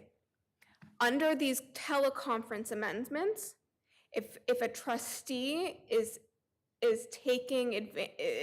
utilizing this exception to participating in person, there must be a quorum of the board in person in a single location. So if 3 of you have emergencies on the same meeting, and either under just cause or emergency circumstances, and you only have 2 that can come in person, you can't hold your meeting. You have to have a quorum in person. I'm going to talk about the pre-COVID standards separately. And then you are permitted under these exceptions to inform the public that a trustee is taking advantage of this exception as late as the start of the board meeting where you're teleconferencing in. And if this is, and I know you all who have needed to or have potentially needed to participate remotely have asked the right questions. If you do need to take advantage of one of these exceptions, I recommend that you work with President Hope as well as myself to make sure that the information that you are sharing, for example, at the start of a meeting, satisfies the requirements under the Brown Act. So for example, if you have a medical emergency, you don't have to share what that emergency is, but you do have to state publicly that you are appearing remotely and participating remotely under these exceptions. This was Assembly Bill 2449 because of a family emergency or a medical emergency. So there's a certain level of transparency that you have to provide to the public if you are taking advantage of these. If you are appearing remotely under these exceptions, you have to appear on video and have capabilities of speaking. So that doesn't mean that when you're not speaking, you can't mute yourself. You do that when you're present, but you have to have the ability to be seen and heard. And then these, as I said, these are the requirements. And then if someone else is in the room over 18 with you, you have to disclose that. Okay. Talked about these. So under these exceptions, these 2022 teleconference amendments, A trustee in any 12-month period, and we're talking about a calendar year period, even though your fiscal year and your rotation year is different than the calendar year, can only take advantage of these three consecutive months or 20% of regular meetings, whichever is lesser. So if you've hit the 20% threshold, even if it wasn't 3 consecutive months, you can no longer utilize the exceptions under the Brown Act. There are still, and currently, these rules sunset in January 2026. I would be shocked if there is not some exception that is in place after 2026, just given the nature of technology and the technological society that we live in. But the reason for these limitations is that there is an expectation. The legislature has spoken. It said there is an expectation that if you've ran for office, you won, that you are seated on a legislative body, that you are showing up for your community and you're doing so in person. And again, going back to this idea of modeling good behavior, being a role model, your faculty, for the most part, have to be on campus. Your staff have to be on campus. And so if you can't show up once a month for your meetings, then you're not modeling the best behavior for your students and particularly for your workforce. Okay, so there are other ways to participate remotely. So if you do not meet one of the exceptions under the teleconference amendments, you can still participate remotely, but there are more stringent requirements. So one of the most significant requirements is that you post your location on the board agenda, that in your teleconference location, you post the board agenda.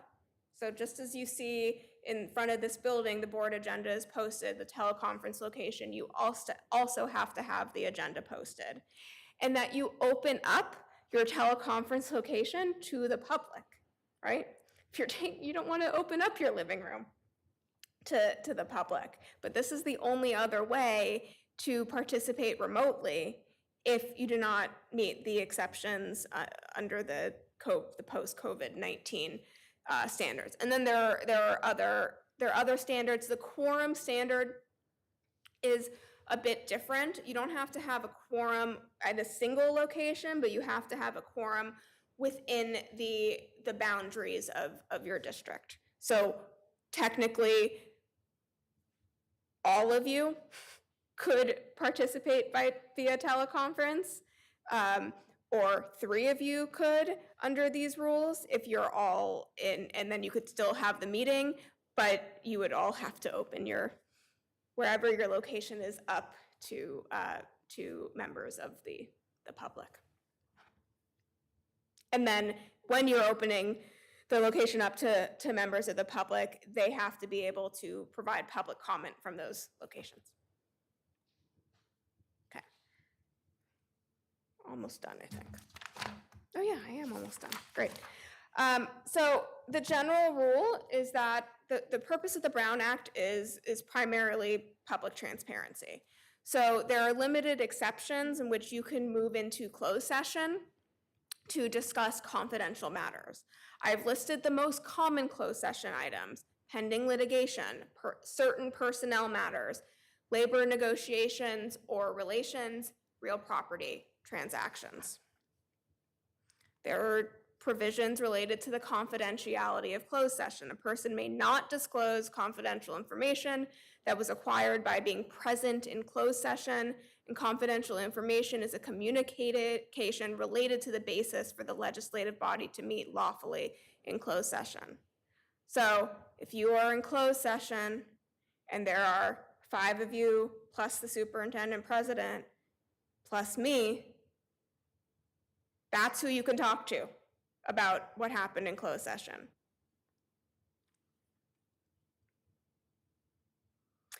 It includes no disclosure of your personal recollection. It's not just documents. It is also what you remember about what occurred in closed session. There are sanctions for violations. It can include referral to a grand jury. The DA could investigate. And so it's considered I believe it's a misdemeanor for violation of these confidentiality provisions.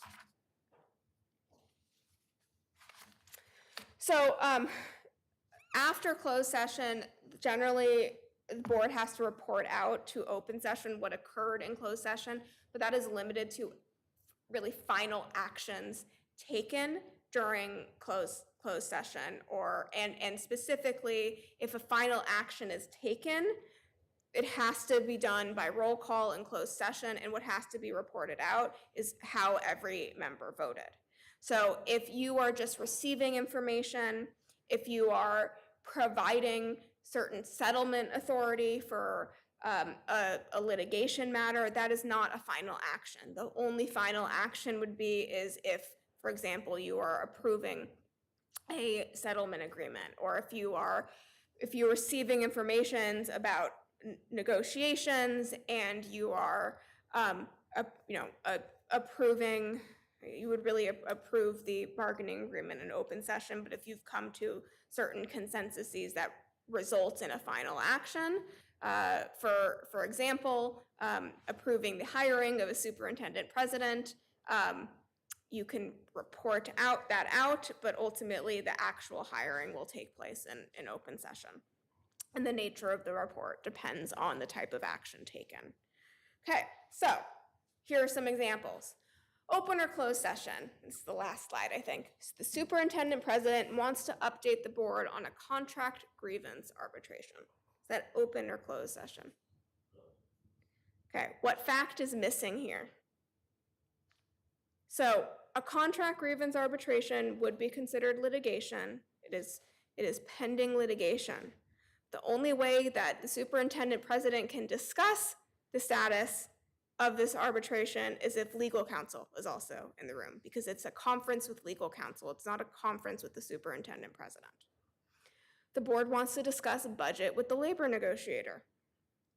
Yeah, that is closed session. That is in the process of negotiations. Budget, of course, matters to the negotiation process. If a union is asking for a certain benefit and the district can't pay for it or has to move some money around in order to pay for it, that is a discussion that is going to occur in closed session. The board wants to meet legal counsel to understand options for hiring procedures, open or closed. So I'm going to give you my favorite lawyer answer: it depends. If you are talking about a hiring procedure for a specific hiring process, and what has been agendized is, it'll say like personnel, public employee employment or appointment, and you're talking about it in the context of that process, then yes, it can be discussed in closed session. But if you're just talking about general hiring procedures, then no, that is not related to a specific position. And generally, you're only really discussing specific hiring procedures for your superintendent president hiring, because everything else is going to go through HR and is going to be addressed as a day-to-day operation, which you have delegated to the superintendent president. Board wants to discuss a board member conflict of interest issue, open or closed. So again, I'm going to say it depends. My suggestion is that if a trustee thinks there may be a conflict of interest issue, raise it with your superintendent president, who will call me or other legal counsel. If there is a conflict of interest issue, which has gotten to a potential issue, which has gotten to a point where you think that there could be initiation of litigation because of a conflict of interest, then yes, that can probably go into closed session, but I would have to look at the specific facts and circumstances. There is another exception under the Brown Act, which allows for the board to go into closed session to determine if they can discuss an item in closed session. So what would happen in those circumstances is you would go into closed session about a certain issue, you'd have legal counsel determine if that falls within the open meeting requirements, and then it can be discussed I would suggest at a later time if it wasn't agendized. But if legal counsel says, no, this does not fall within the exceptions, then that's not something that can be addressed in closed session. Another good example is when you were trained on conflicts of interest issues, that was a special meeting. That was a study session that was discussed in open session. That wasn't a specific issue, but there would be limited circumstances where conflict of interest issues could be addressed in closed session. Yes? During our special meetings and stuff like that, is it appropriate for somebody in the crowd to, I guess, assert themselves into the meeting if they're spectating? There's been a couple of instances when that's happened here. So no, and I can't remember which board policy it is, but under the Brown Act, and in fact, there were recent amendments, I believe last year, regarding public decorum. So there are certain, and I'm sorry I didn't prepare this, but there are certain rights that a legislative body has to control members of the public. I can't remember the specific rules, and if that's something that you would all like to understand, I certainly can present that at a later time. But essentially, you have to provide warnings to members of the public who are disruptive before you get to a level where they can be removed from the meeting. So certainly, generally it should be the board chair should be reminding members of the public, and there's actually specific language in the government code that addresses what that warning should look like.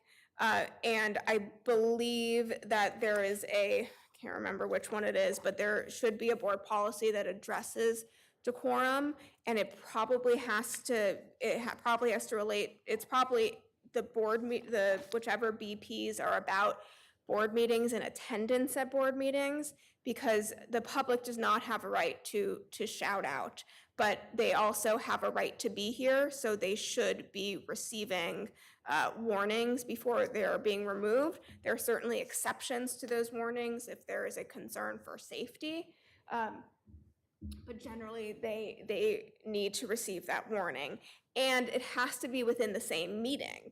So if you have a member of the public who is regularly disruptive, and they're disruptive today, and they give a warning, and you give them a warning, and then they stop, and then they're disruptive next meeting, and you give a warning, and then they stop, there's nothing you can do. It has to be, you're supposed to be giving 2 warnings before you tell them to leave the meeting, and it has to be within the same meeting. Any other questions? Yes. If you recess into closed session, wouldn't it almost have to be an emergency? Otherwise, it's something that they would have had an opportunity to agendize anyway? Are you talking about to discuss if something could be addressed in closed session? Yes, you would have to make a finding if it's under emergency circumstances, but you can also agendize it. You can agendize it as, an item to determine if something can be addressed in closed session. Yeah, but then it's just a regular agendized item. Yeah. Yeah. Okay. Any other questions?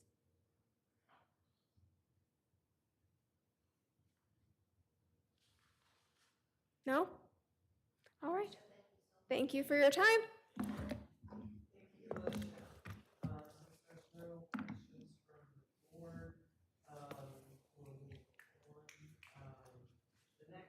Trustee Stefan, if you could repeat that with, check your microphone, please. Thank you. There it is. Okay, Thank you, Alicia. Since there are no further questions from the board, we're going to move on. The next item is accreditation update, but before we get there, if board members would like to stand just to stretch out for a few minutes, I think it might be a great idea because this is another topic that's very, very important. And this is our initial training for the accreditation update that we are going to be engaging in, and it is coming upon us very quickly. So if everybody'd like to stand up and stretch, I do. Some people did, some people did.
they went home.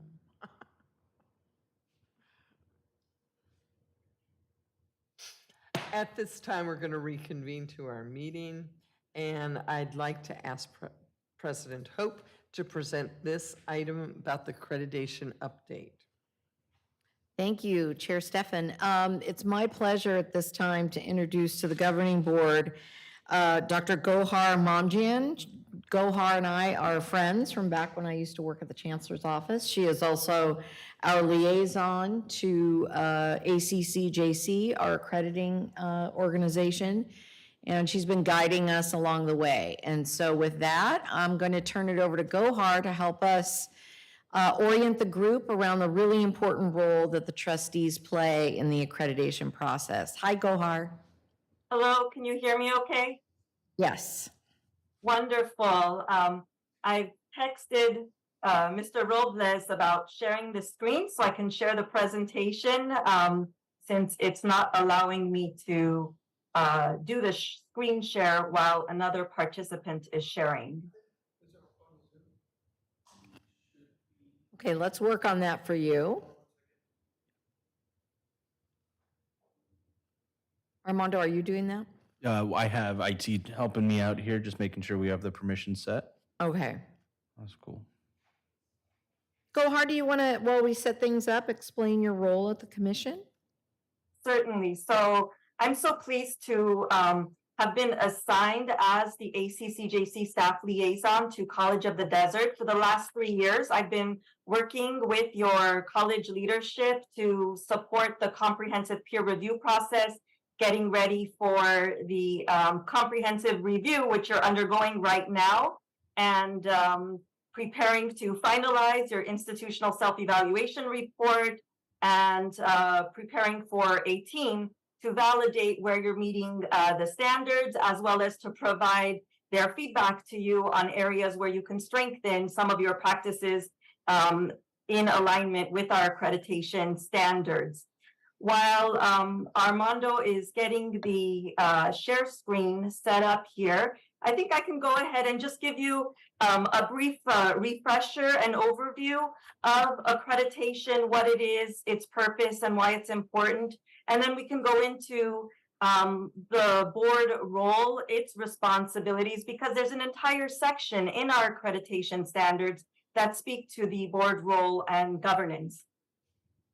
And Dr. Hope, feel free to interrupt me because I can't see all of you at this point when the screen share is set and if I should pause. So with that, I wanted to just remind all of you that accreditation is this practice of quality control. We really want to ensure that as an agency that we can promote institutional excellence through meeting accreditation standards. We want to advance effective learning and student achievement. You need accreditation to meet those lofty goals of institutional improvement, but there are also some practical implications that are related to accreditation. You have to be an accredited institution in order for your institution, for College of the Desert, to be eligible for federal financial aid, all of the Title IV funding that you receive. Of course, you have to be an accredited institution for your credits to transfer to higher institutions. And Dr. Mamjian, go ahead and try to share the screen at this point. I think we should be good. Okay, I just have. Are you seeing it? Give us 1 second. We might have to switch one more little setting here. Apologies, the production level here requires multiple screens simultaneously, so we just need to make sure we go to the right one. And there we go. Wonderful. So again, the accreditation, the reasons why it's important is beyond just promoting institutional excellence, but some of the practical considerations are access to Title IV funding, federal financial aid, recognition for transfer. We want to ensure that your institution is aligned with your mission and helping all of our institutions improve academic quality.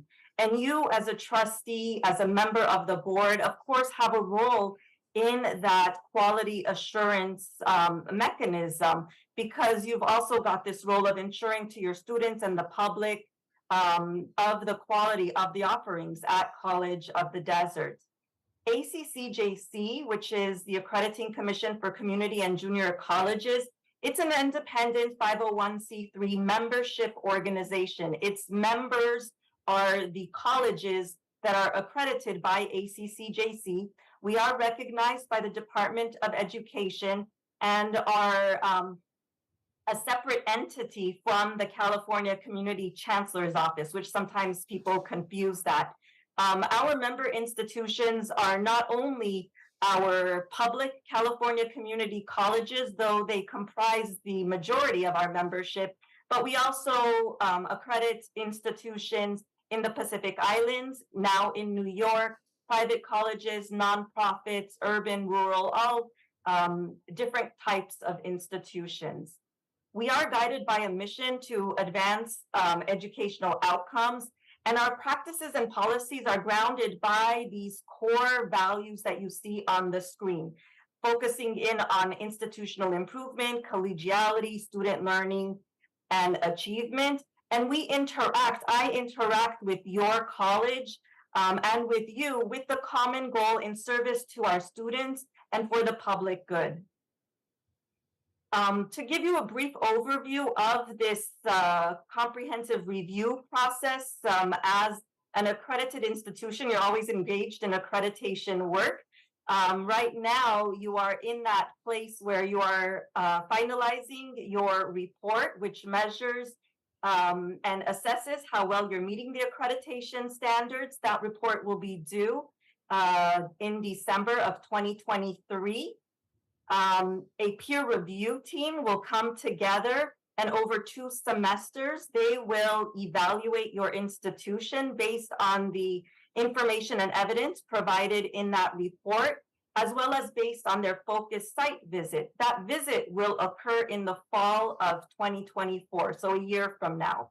And we've extended that period of peer review so that the team in the next semester, when they conduct their initial review based on your report and evidence, they can provide formative feedback to you, and that information will help your college get ready for the visit in fall of 2024. And the commission, which is our board, ACCJC's board, they will take action in January 2025. Just again, a reminder of, we're an institutional accreditor. We're not a programmatic accreditor looking at any one particular program per se, but really looking at your institution as a whole, who you are, who you support, how you ensure quality education through your curricular offerings, through the services that you provide. We look at the infrastructure and resources if you're looking at Standard 3. And Standard 4, which is where the governing board lies, is where we describe the good practices. Think of the accreditation standards as statements of good practice. And this is where we describe those good practices for decision-making, roles and responsibilities. We have a dedicated section for the role of the Chief Executive Officer, which is your superintendent. And we're going to focus the next 10 minutes on the governing board and your role and responsibility in the context of our accreditation standards. So there are 13 accreditation standards pertaining to governing boards. And there are 2 concepts that are embedded throughout Standard 4C, which is the section related to your role. The first theme, I would say, that is embedded throughout the section is this concept of mission-directed leadership. This is focused on how your leadership as a board contributes to the fulfillment of the College of the Desert's mission. We have explicit standards, 4C1 and 4C5, that speak to the board having the authority, the responsibility for policies. And I will emphasize policies throughout this presentation.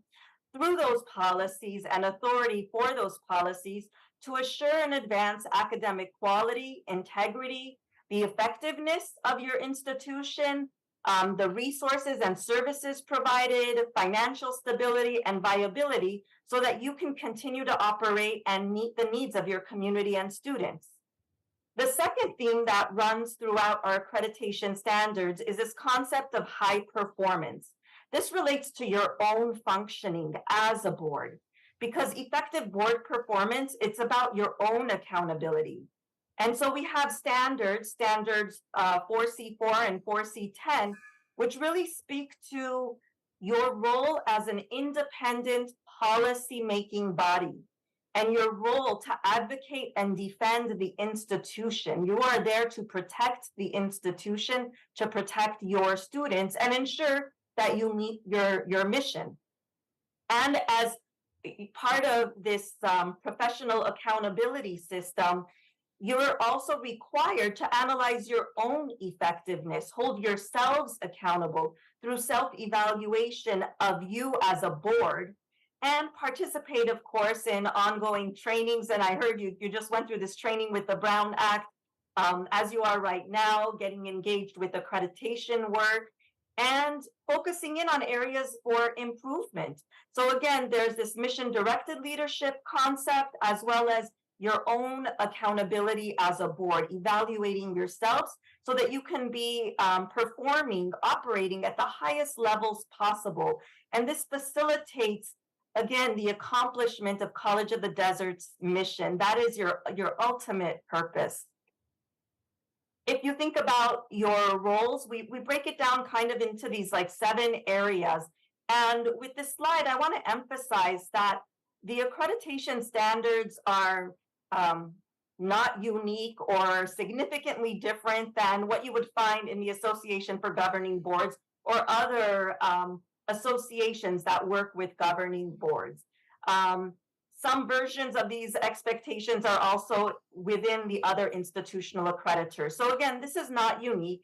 And if you just take a look at these and think about them, you can familiarize yourselves and think about how you engage in these roles at the policy level.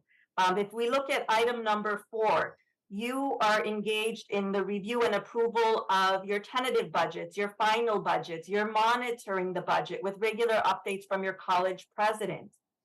Think about the strategic plans, master plans, all of the planning documents that you review and approve. And then think about the data that you review and engage in and ask questions about so that you can monitor your progress towards accomplishing the goals that you set out for yourself. Again, it's at the policy level.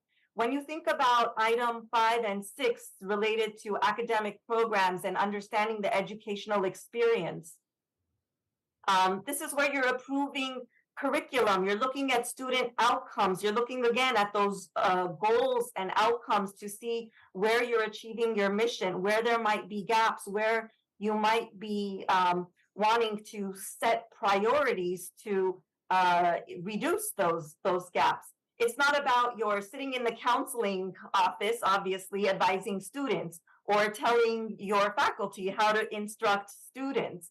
Again, I will emphasize as we go through the superintendent, the CEO, which is how it's referred to in our accreditation standards, has their own section on their role. Your role is really at this policy level. As an accreditor, these are the kinds of questions we receive about the board. These are the types of questions that the teams will ask when they are looking at your institutional self-evaluation report. How well are you fulfilling your functions at a policy level as a board? Are you balancing the budget and planning for ongoing fiscal stability? Again, there's an expectation that you're doing that work. We get worried as an accreditor when there are issues related to fiscal stability and balanced budgets, and if boards say, we'll let other boards worry about it 3 years down the line after I retire. That's not appropriate. You need to be focused in on the work that is ahead of you and that you are responsible for. Again, staying at the policy level and not intruding into the daily operations. Operations, that's the president's job. Their role is to implement the policies. Your role is to set those policies. You know, your job will be to hire the CEO, but her job will be to hire other faculty and staff to ensure that the mission of the college can be accomplished. You want to be acting consistently with your own policies and bylaws and codes of ethics. So again, if you're, you know, you're required to follow the Brown Act, you want to make sure that you're following those rules and regulations. Delegating appropriately to your college president and superintendent. If there are any issues that come to you as individuals, you need to not try to solve those problems yourself as an individual. Again, you're at the board level, you're at the policy level. You raise those issues with your superintendent so that in her role, she can manage those day-to-day operations. Again, you want to be remaining and engaged at the policy level in terms of planning, setting what those plans are, knowing what the goals are, monitoring progress, asking questions about those plans and goals. And again, your accountability role of ensuring the viability of the organization and mission accomplishment of College of the Desert. It's for your students. It's for your community. Gohar, General, I'm sorry, yes. can I stop you for just a minute? Just so the board members know what to expect, when the visiting team does come in the fall, is there an expectation that they be available to be interviewed? Should they bring anything with them? Just, you know, to kind of frame that up. Certainly. So right now you are wrapping up your institutional self-evaluation report, and that report and that area, the section pertaining to standard 4C, should be an honest reflection of how well you're meeting those standards. As the accreditor at ACCJC, we go in with the assumption that you are meeting those accreditation standards. But just because you're meeting those standards doesn't mean there's room to improve. So I hope in that report, it's very clear your analysis in how well you're meeting those standards. The team next spring will come together and they will review the documents and evidence provided to them. And they will conduct their, I would say, preliminary analysis. And based on the ICER and evidence, they will develop what we call core inquiries. These are questions, clarifications, information that they will ask of the college, and it will serve as the focus for the visit, which will occur in the fall of 24. So as they read the ICER, when they have questions about the board, how well you're functioning, how well you're meeting these standards, perhaps there's exemplary practice, perhaps there's areas where you've already identified improvement plans on where you can improve as a board. They may ask questions, how's it going? Where's the progress? What has occurred since you submitted that ICER? And you will use those core inquiries to be prepared for the focus site visit, and we'll have a heads up on the expectations in terms of availability for interviews, additional documentation, and the topics that the team members will want to discuss with the board members.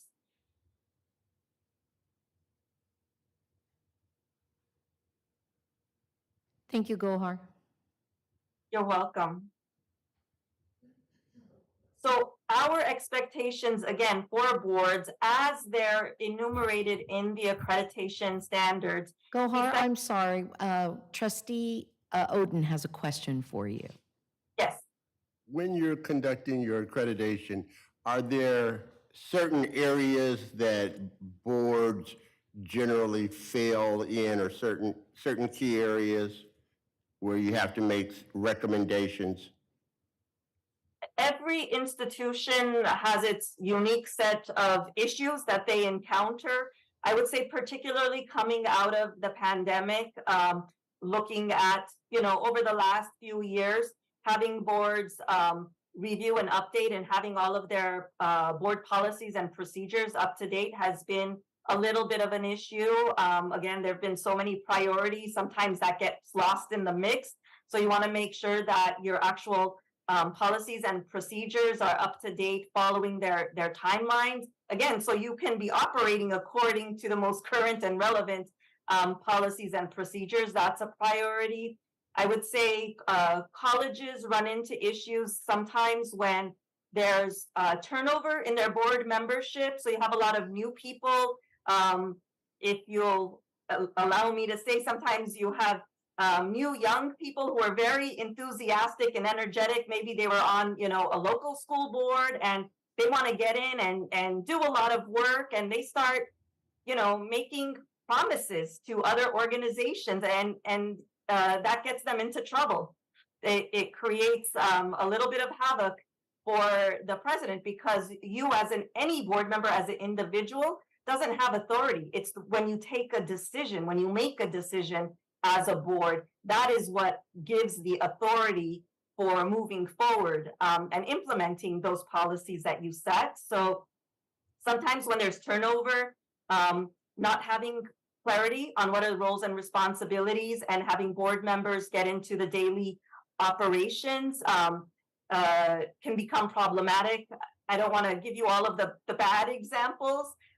Things like, oh, I'm going to set up a desk on campus and hear from the students what their complaints are so I can take it to the board. It's like, no, that's not your role. So those are some of the areas. Of course, financial stability is a big one. So if a board is kicking matters down the road, not being realistic in their approval and reviews of budgets, you have a role in ensuring the fiscal viability of the institution, and that gets monitored on an ongoing basis. But again, that's where your leadership comes in. So those are some of the areas where there have been issues, I would say. Thank you. Okay, Oh, I'm sorry. how important are the goals, the board goals, or that the superintendent brings forward in accomplishing those in a, I don't know, timely fashion? Would that be an issue? That is definitely part of it. So we have an explicit accreditation standard about the board engaging in self-evaluation. And if you think about, right, what is self-evaluation? You have a series of goals. So what are your board goals? What are you trying to accomplish? And how do you know they're achieving them? And when do you self-evaluate your performance as a board? So if those have not been occurring on a regular basis, that is something you definitely want to catch up on and put processes in place, because that's an explicit accreditation standard and expectation, and board goals would be part of that self-evaluation. Thank you.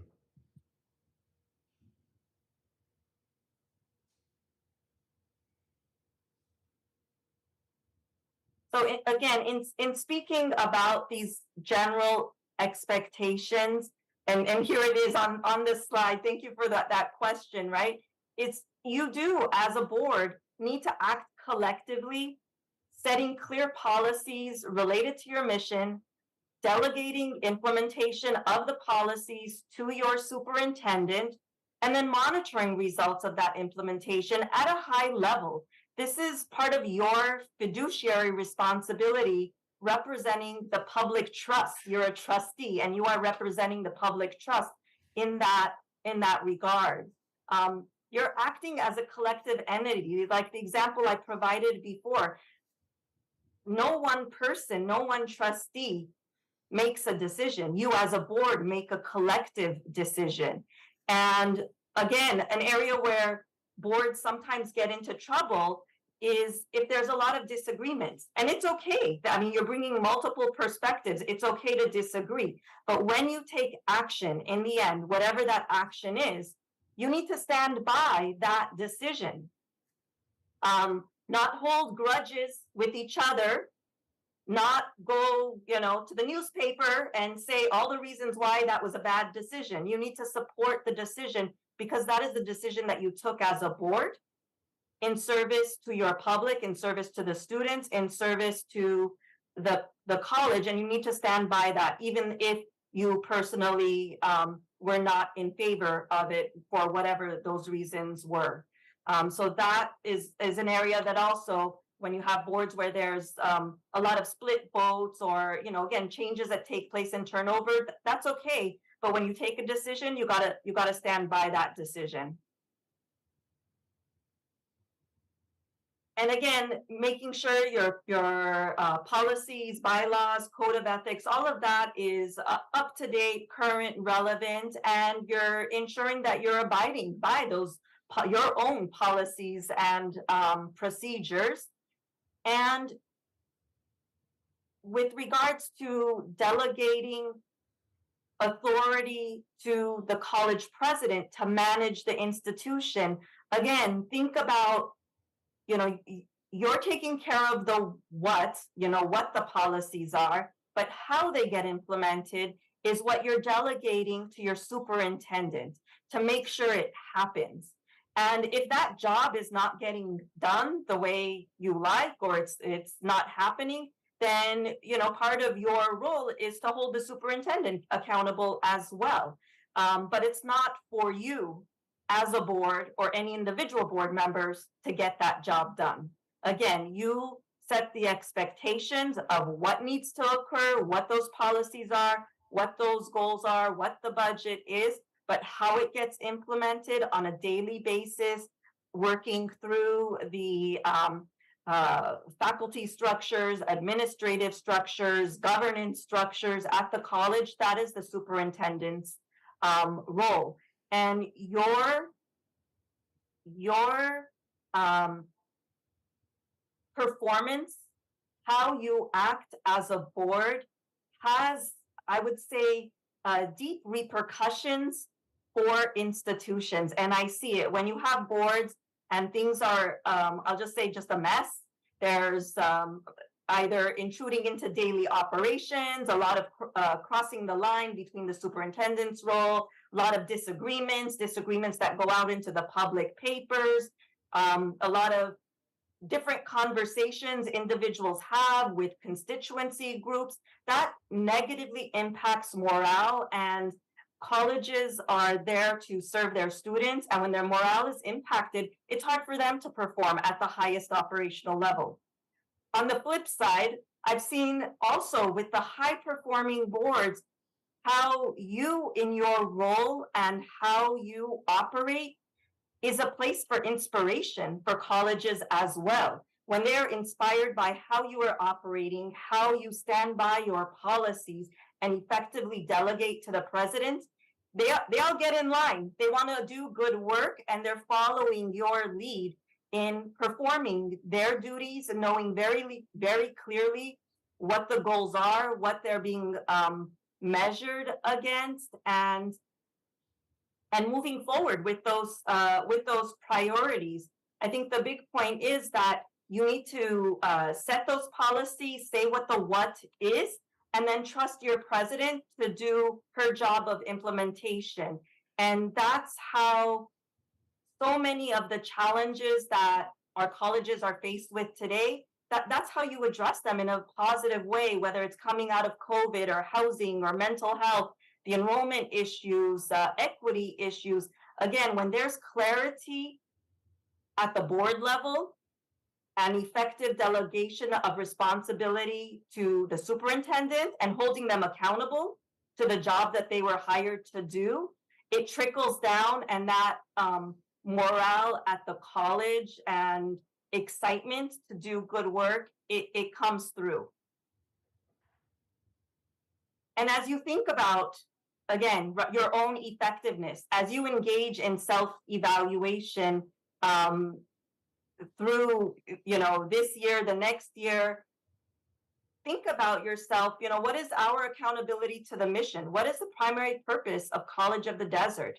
How is that purpose reflected in your board policies?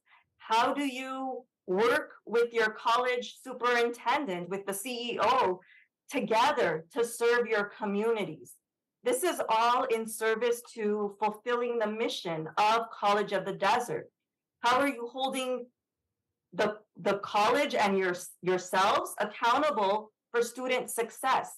What are the goals of College of the Desert? Wherever those are defined. How are you measuring that? How frequently are you looking at data that will help you deepen your understanding and ensure that you're setting forth appropriate policies to accomplish that mission? And again, just thinking about fiscal health and stability.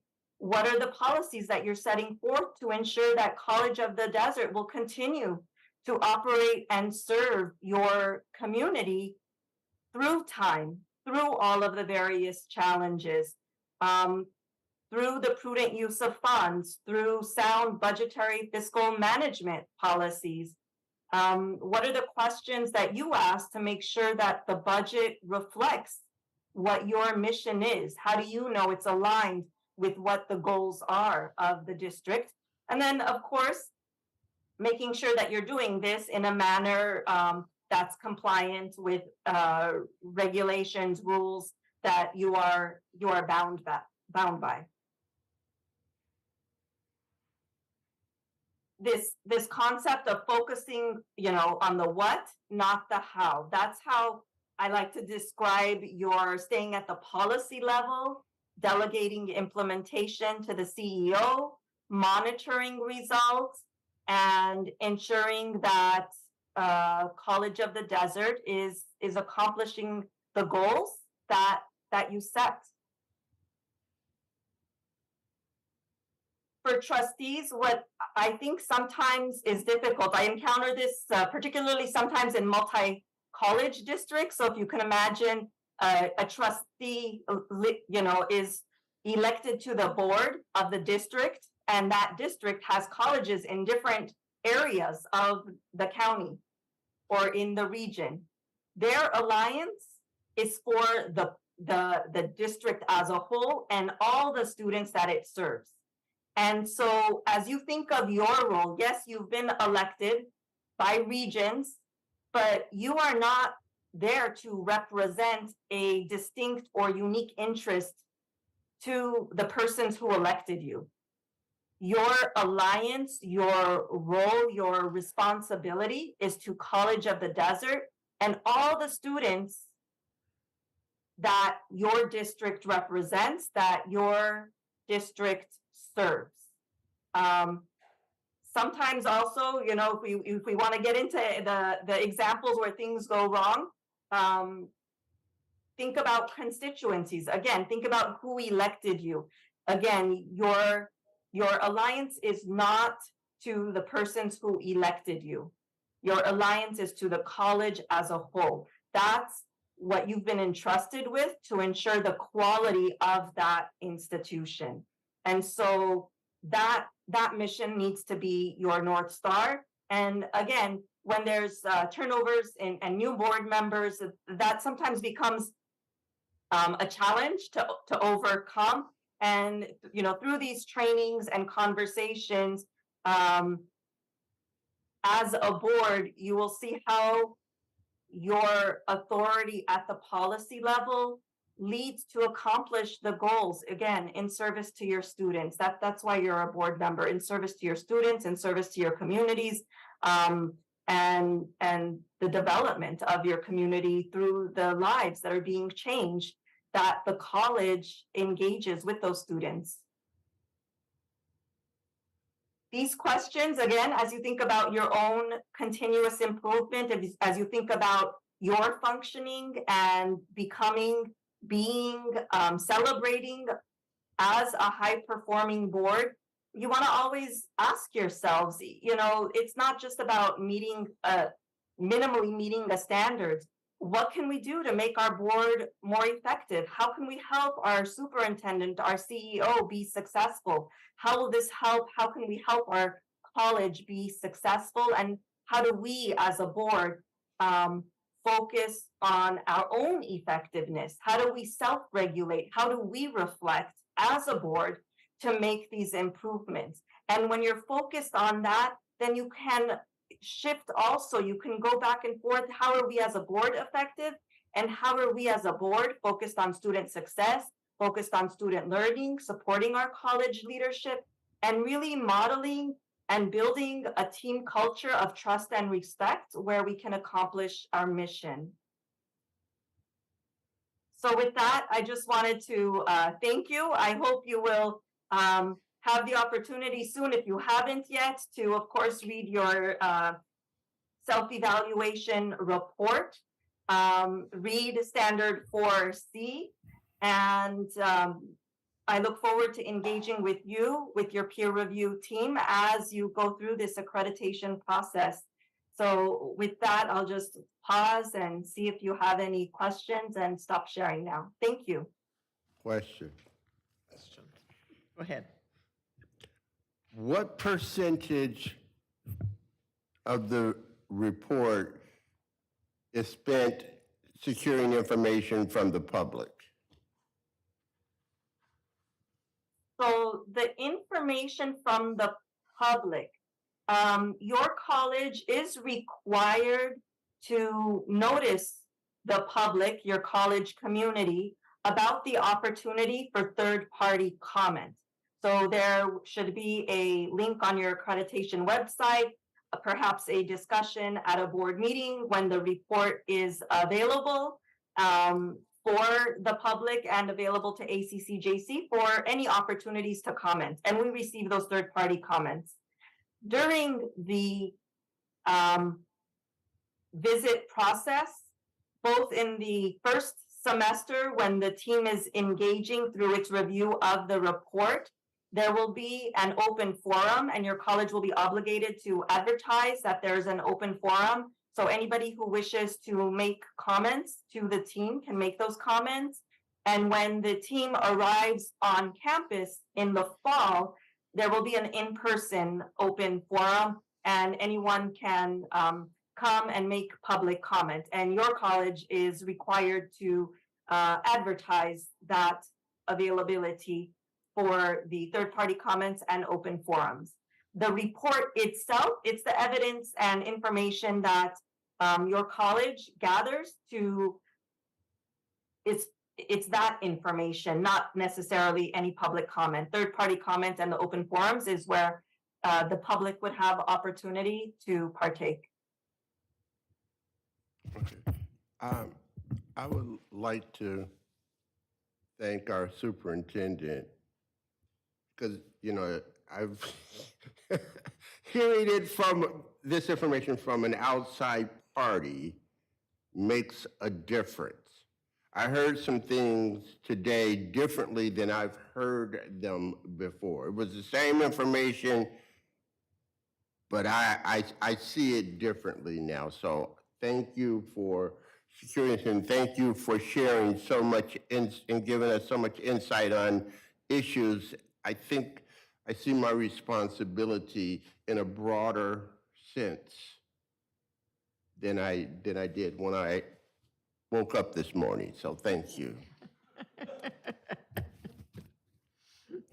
I want to thank you, Dr. Monjon and President Hope, for this presentation today. I'm sure some of our other board members might have questions. Anybody? I know that I've been through this many times in the past, and I know that things are a little bit different with this new process.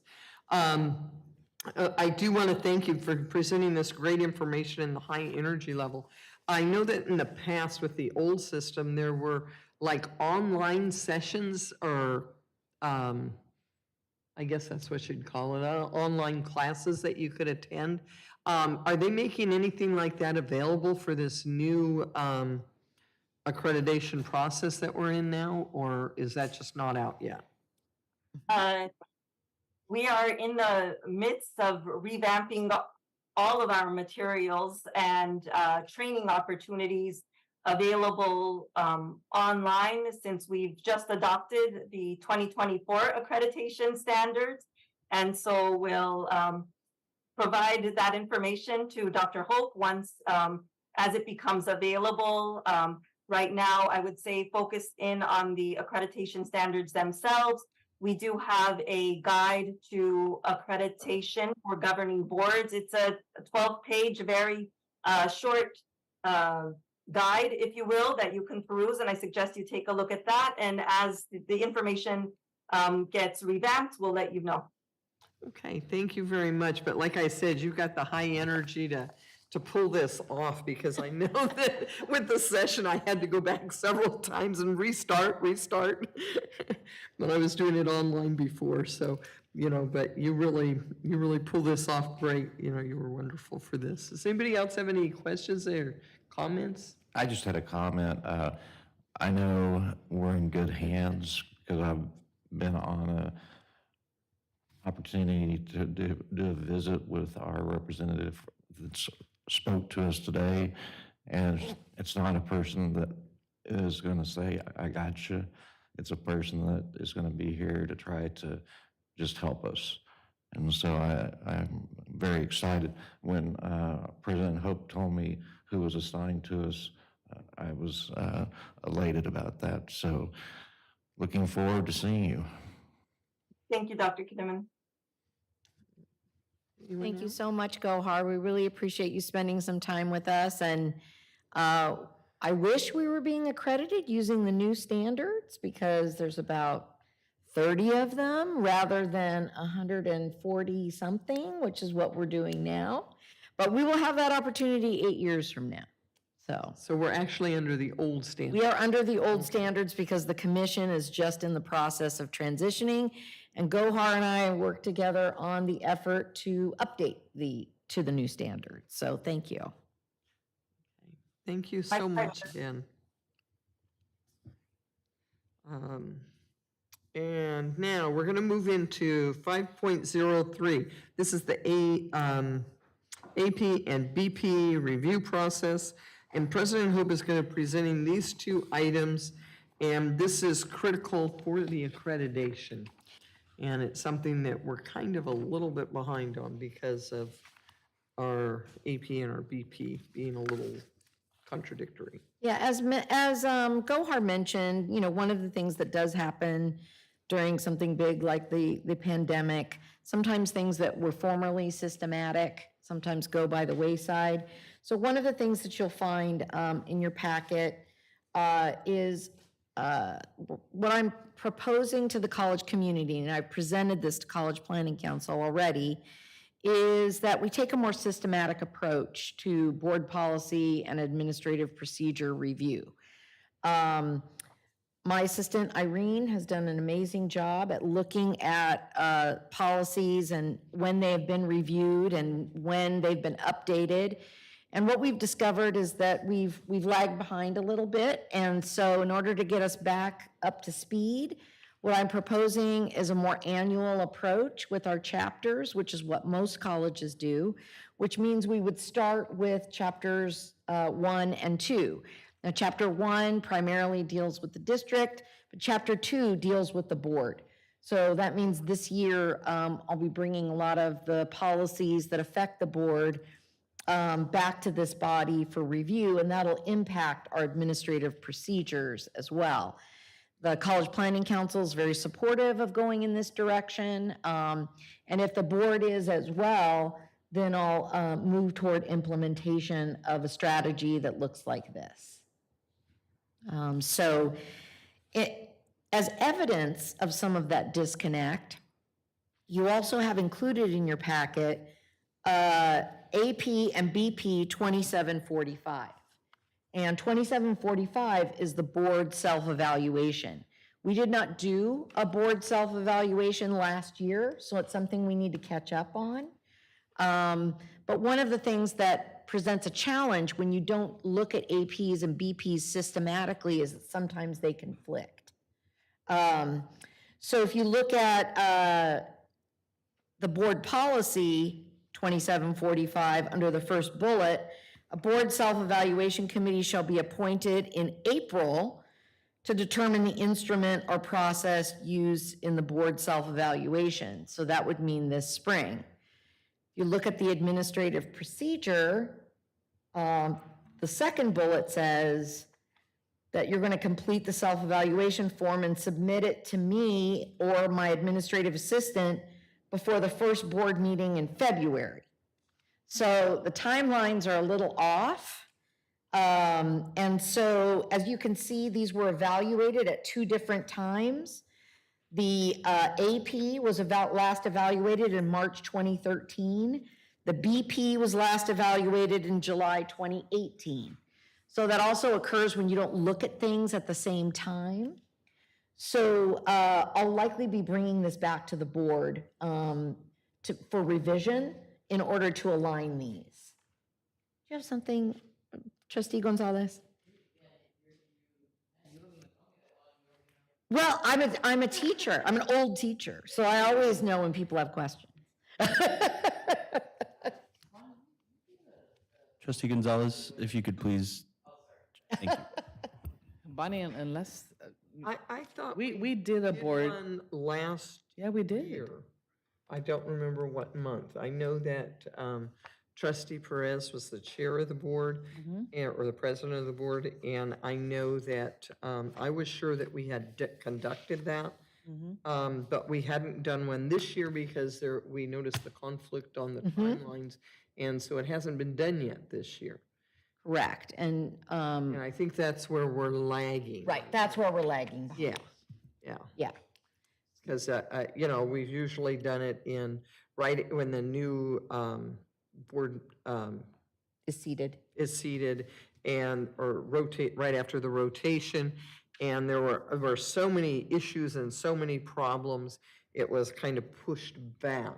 So I misspoke in terms of the fact of you not Yeah, doing it, it's yeah, just the wasn't- timelines it's are just not. This year, we haven't done prompt. it yet. Okay, Yeah, it was kind of like there was the turmoil, and I didn't want, the board's self-evaluation is on the prior year. I didn't want it impacted negatively because of all the public comments. And also, then we had lost one of our board members, and everything was in turmoil that way. So we were postponing it, and as we were looking at this, the timelines didn't mesh, and it was like, okay, are we supposed to do it in January? Are we supposed to do it in March, April? And it's just really got to be behind. And so we need to figure out what we're doing with this. And I know that's part of this meeting today, to figure out what we're doing here, how we're going to move forward with this, and how we're going to get this done for this last year. and so I think what we're probably going to need to do is Let agenda. me explain. I Yeah. said last year because the board evaluation is on the prior year.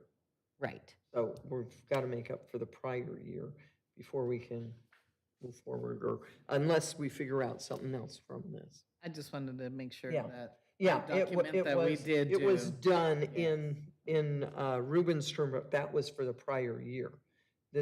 My term was not done over the last year. And that was partly like I said, my fault, because I wanted to postpone it till things calmed down a little bit after that election. And then we lost a board member, and then we're getting a turnover on the president's. Yeah, I just And wanted this to correct it was for the not record. jiving. thank you. So it doesn't show that, we just Yeah. kind of ignored that. Like we No, waved no, it off. We're not 2 Yeah. years in the rear, which wait is a what minute. that would I mean. appreciate that. Thank you. And so these will be coming as agendized issues for the board to deal with so that we can figure out the timeline that you want to do for this year. So, but it is indicative of the larger issue of also being systematic and doing this kind of review when you're looking at the policy and the procedure so that they're mutually supportive of each other.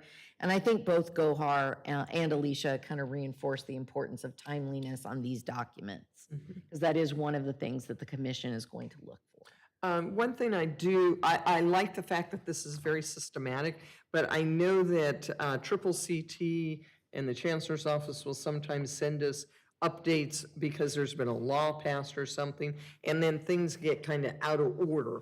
And then, but I like the fact that there's a time, or a set time when they are supposed to be reviewed. And if we adhere to, updating if something comes across, but then going back and putting it back into this time scheme, I think it'll work really well. I appreciate you pointing it out, because when we have legally required language, it will go through that process to be updated with Yeah. the CCLC language. Even if it was just done the Even year if it was just before, Or if done. it's gonna be done next year, it has to be done immediately. That's correct. But the issue here is that it's also important at a point in time to look at that chapter holistically. And while you may get updates periodically for legally required language, you won't necessarily do a wholesale review for best practices or recommended language. And Alicia, I think you want to add something here. I just want to, I just want to clarify, because you did mention the updates based primarily on changes to the law. The league's template policies and procedures are reviewed twice a year. So the league works with my firm, Lieber Cassidy Whitmore, to make those updates. They are the template policies and procedures that require legal updates. There's a spring update and there's a fall update. And there's then workshops that discuss those updates. Those certainly should be addressed on a regular basis. But as President Hope said, that doesn't mean you shouldn't have an annual cycle or a yearly Regular. cycle per section, per chapter for best practice. But it's usually just a handful of policies and procedures. The larger update is in the spring after the legislative session. So it happens in the spring because the laws change in January, and so that is the more significant update. And then there are a few updates that usually occur in the fall, and that often is on a different cycle, and you'll see changes based on revisions to Title V, because that is not on the same legislative cycle as state law.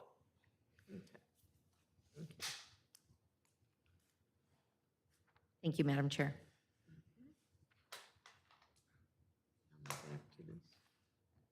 Are there any questions or anything that board members would like to say about the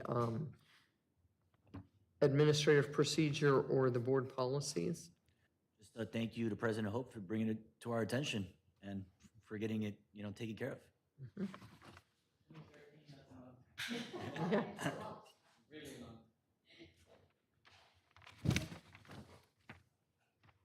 Okay, and with that, thank you, President Hope.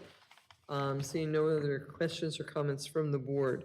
Board self-evaluation process. And one last time, President Hope will be presenting this item as well. Please proceed. Yes, so the other item that will require the board's attention as we also look at the AP and VP is the instrument that the board wishes to use for its self-evaluation. We have an instrument that has been used in the past, but part of the board policy also includes that there's a subcommittee to evaluate the instrument. So that'll be another thing that I'll be bringing for the board's action in order to determine who's going to identify the instrument, and then we'll get the timeline addressed.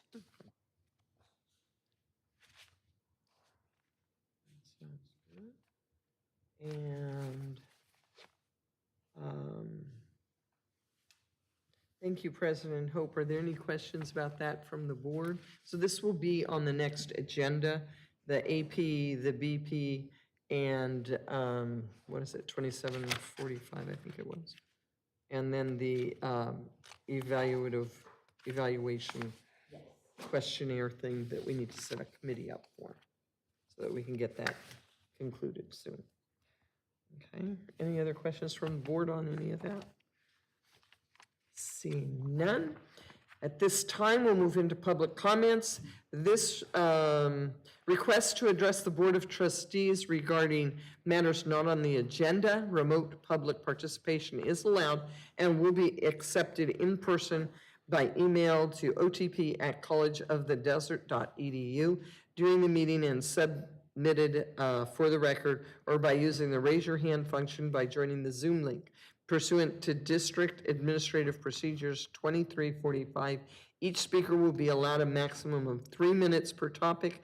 15 minutes shall be the maximum time allotment for public speakers on any one of the subjects, regardless of the number of speakers at any one board meeting. At the discretion of a majority of the board, these limits may be extended. All comments must be submitted or brought forward prior to the end of the public comments section. As an additional note, this item is intended for members of the public who wish to speak regarding matters not related to the agenda. And Armando, have we had any requests to address the board? There are no public comments at this time, Madam Chair. Thank you. And at this time, I have 5:10. I will now adjourn the special meeting of the Desert Community College District Board of Trustees. Thank you.